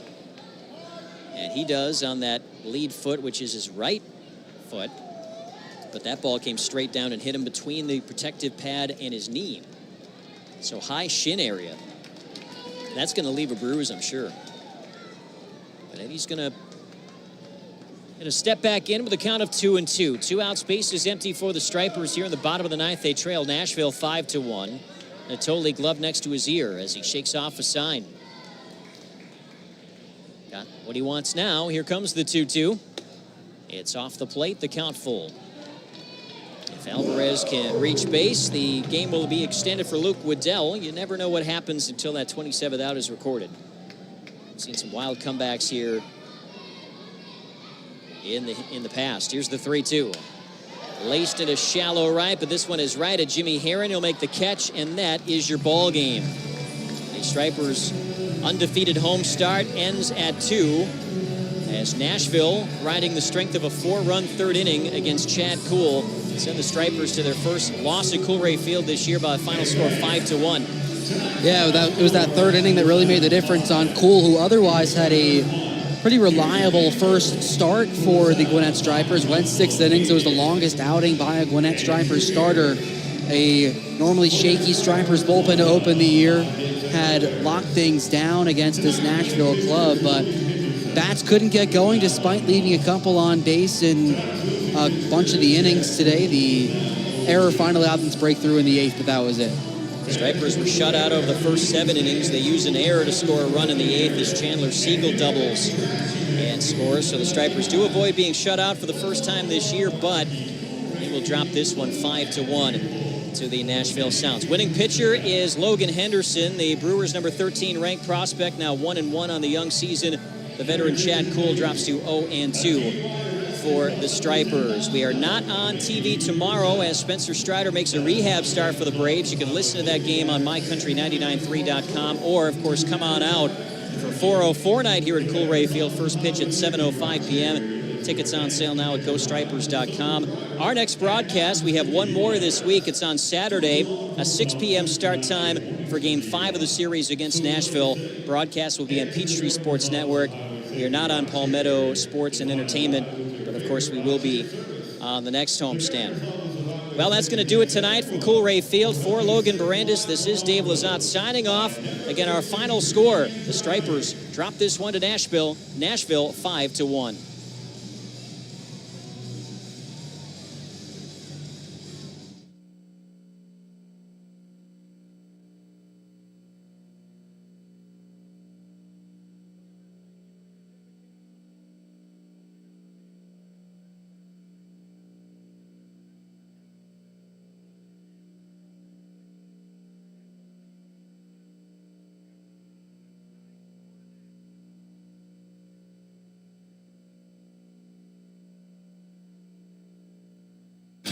Gwinnett Stripers Baseball on mycountry993.com is brought to you by Aikens Ford, Valley Sports Live, Coolray Heating and Cooling, Easy Ice, Integracom, Performance Food Service Atlanta, and Wyndham Hotels. It's time for the Stripers post-game show. For a recap of today's game and a look ahead, here once again is Dave Lazat. For our radio broadcast listeners on mycountry993.com, we are back with the Stripers post-game show, recapping Gwinnett's first home loss of this 2025 season. They fall 5-1 to the Nashville Sounds. Let's get into the post-game recap for you. And early on, both starting pitchers, Chad Kuhl and Logan Henderson, dealing with some traffic on the base paths. Kuhl stranding runners in the first and the second. Stripers loaded the bases, but did not get a run across against Henderson in the first inning. Scoreless game in the fourth. Kuhl working with 2 outs and 2 on, trying to get out of it, but Ernesto Martinez Jr. with an inside-out single down the left field line scores a pair. Garrett Spain and Caleb Durbin both come in to make it a 2-0 Nashville lead. That would turn out to be the game-winning hit, but it would not be the last run scored that inning. The next man up, Jorge Alfaro, who entered this game tonight, 0 for 12 to start his season, lifted a 2-run homer down the left field line, off the bricks and out, his first of the year. The 2-run shot completing a 4-run third inning. All those runs scoring off Kuhl with 2 outs. Nashville taking a 4-0 lead.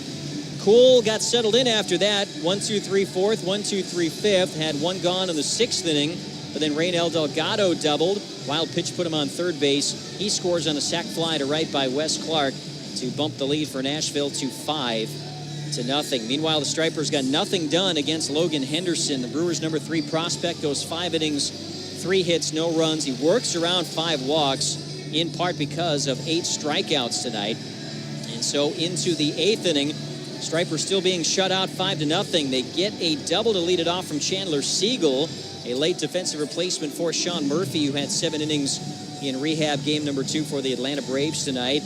2 outs on the board. Siegel still at second. Luke Williams pops one up to shallow left center field. Adam Hall coming on for the Sounds drops the baseball.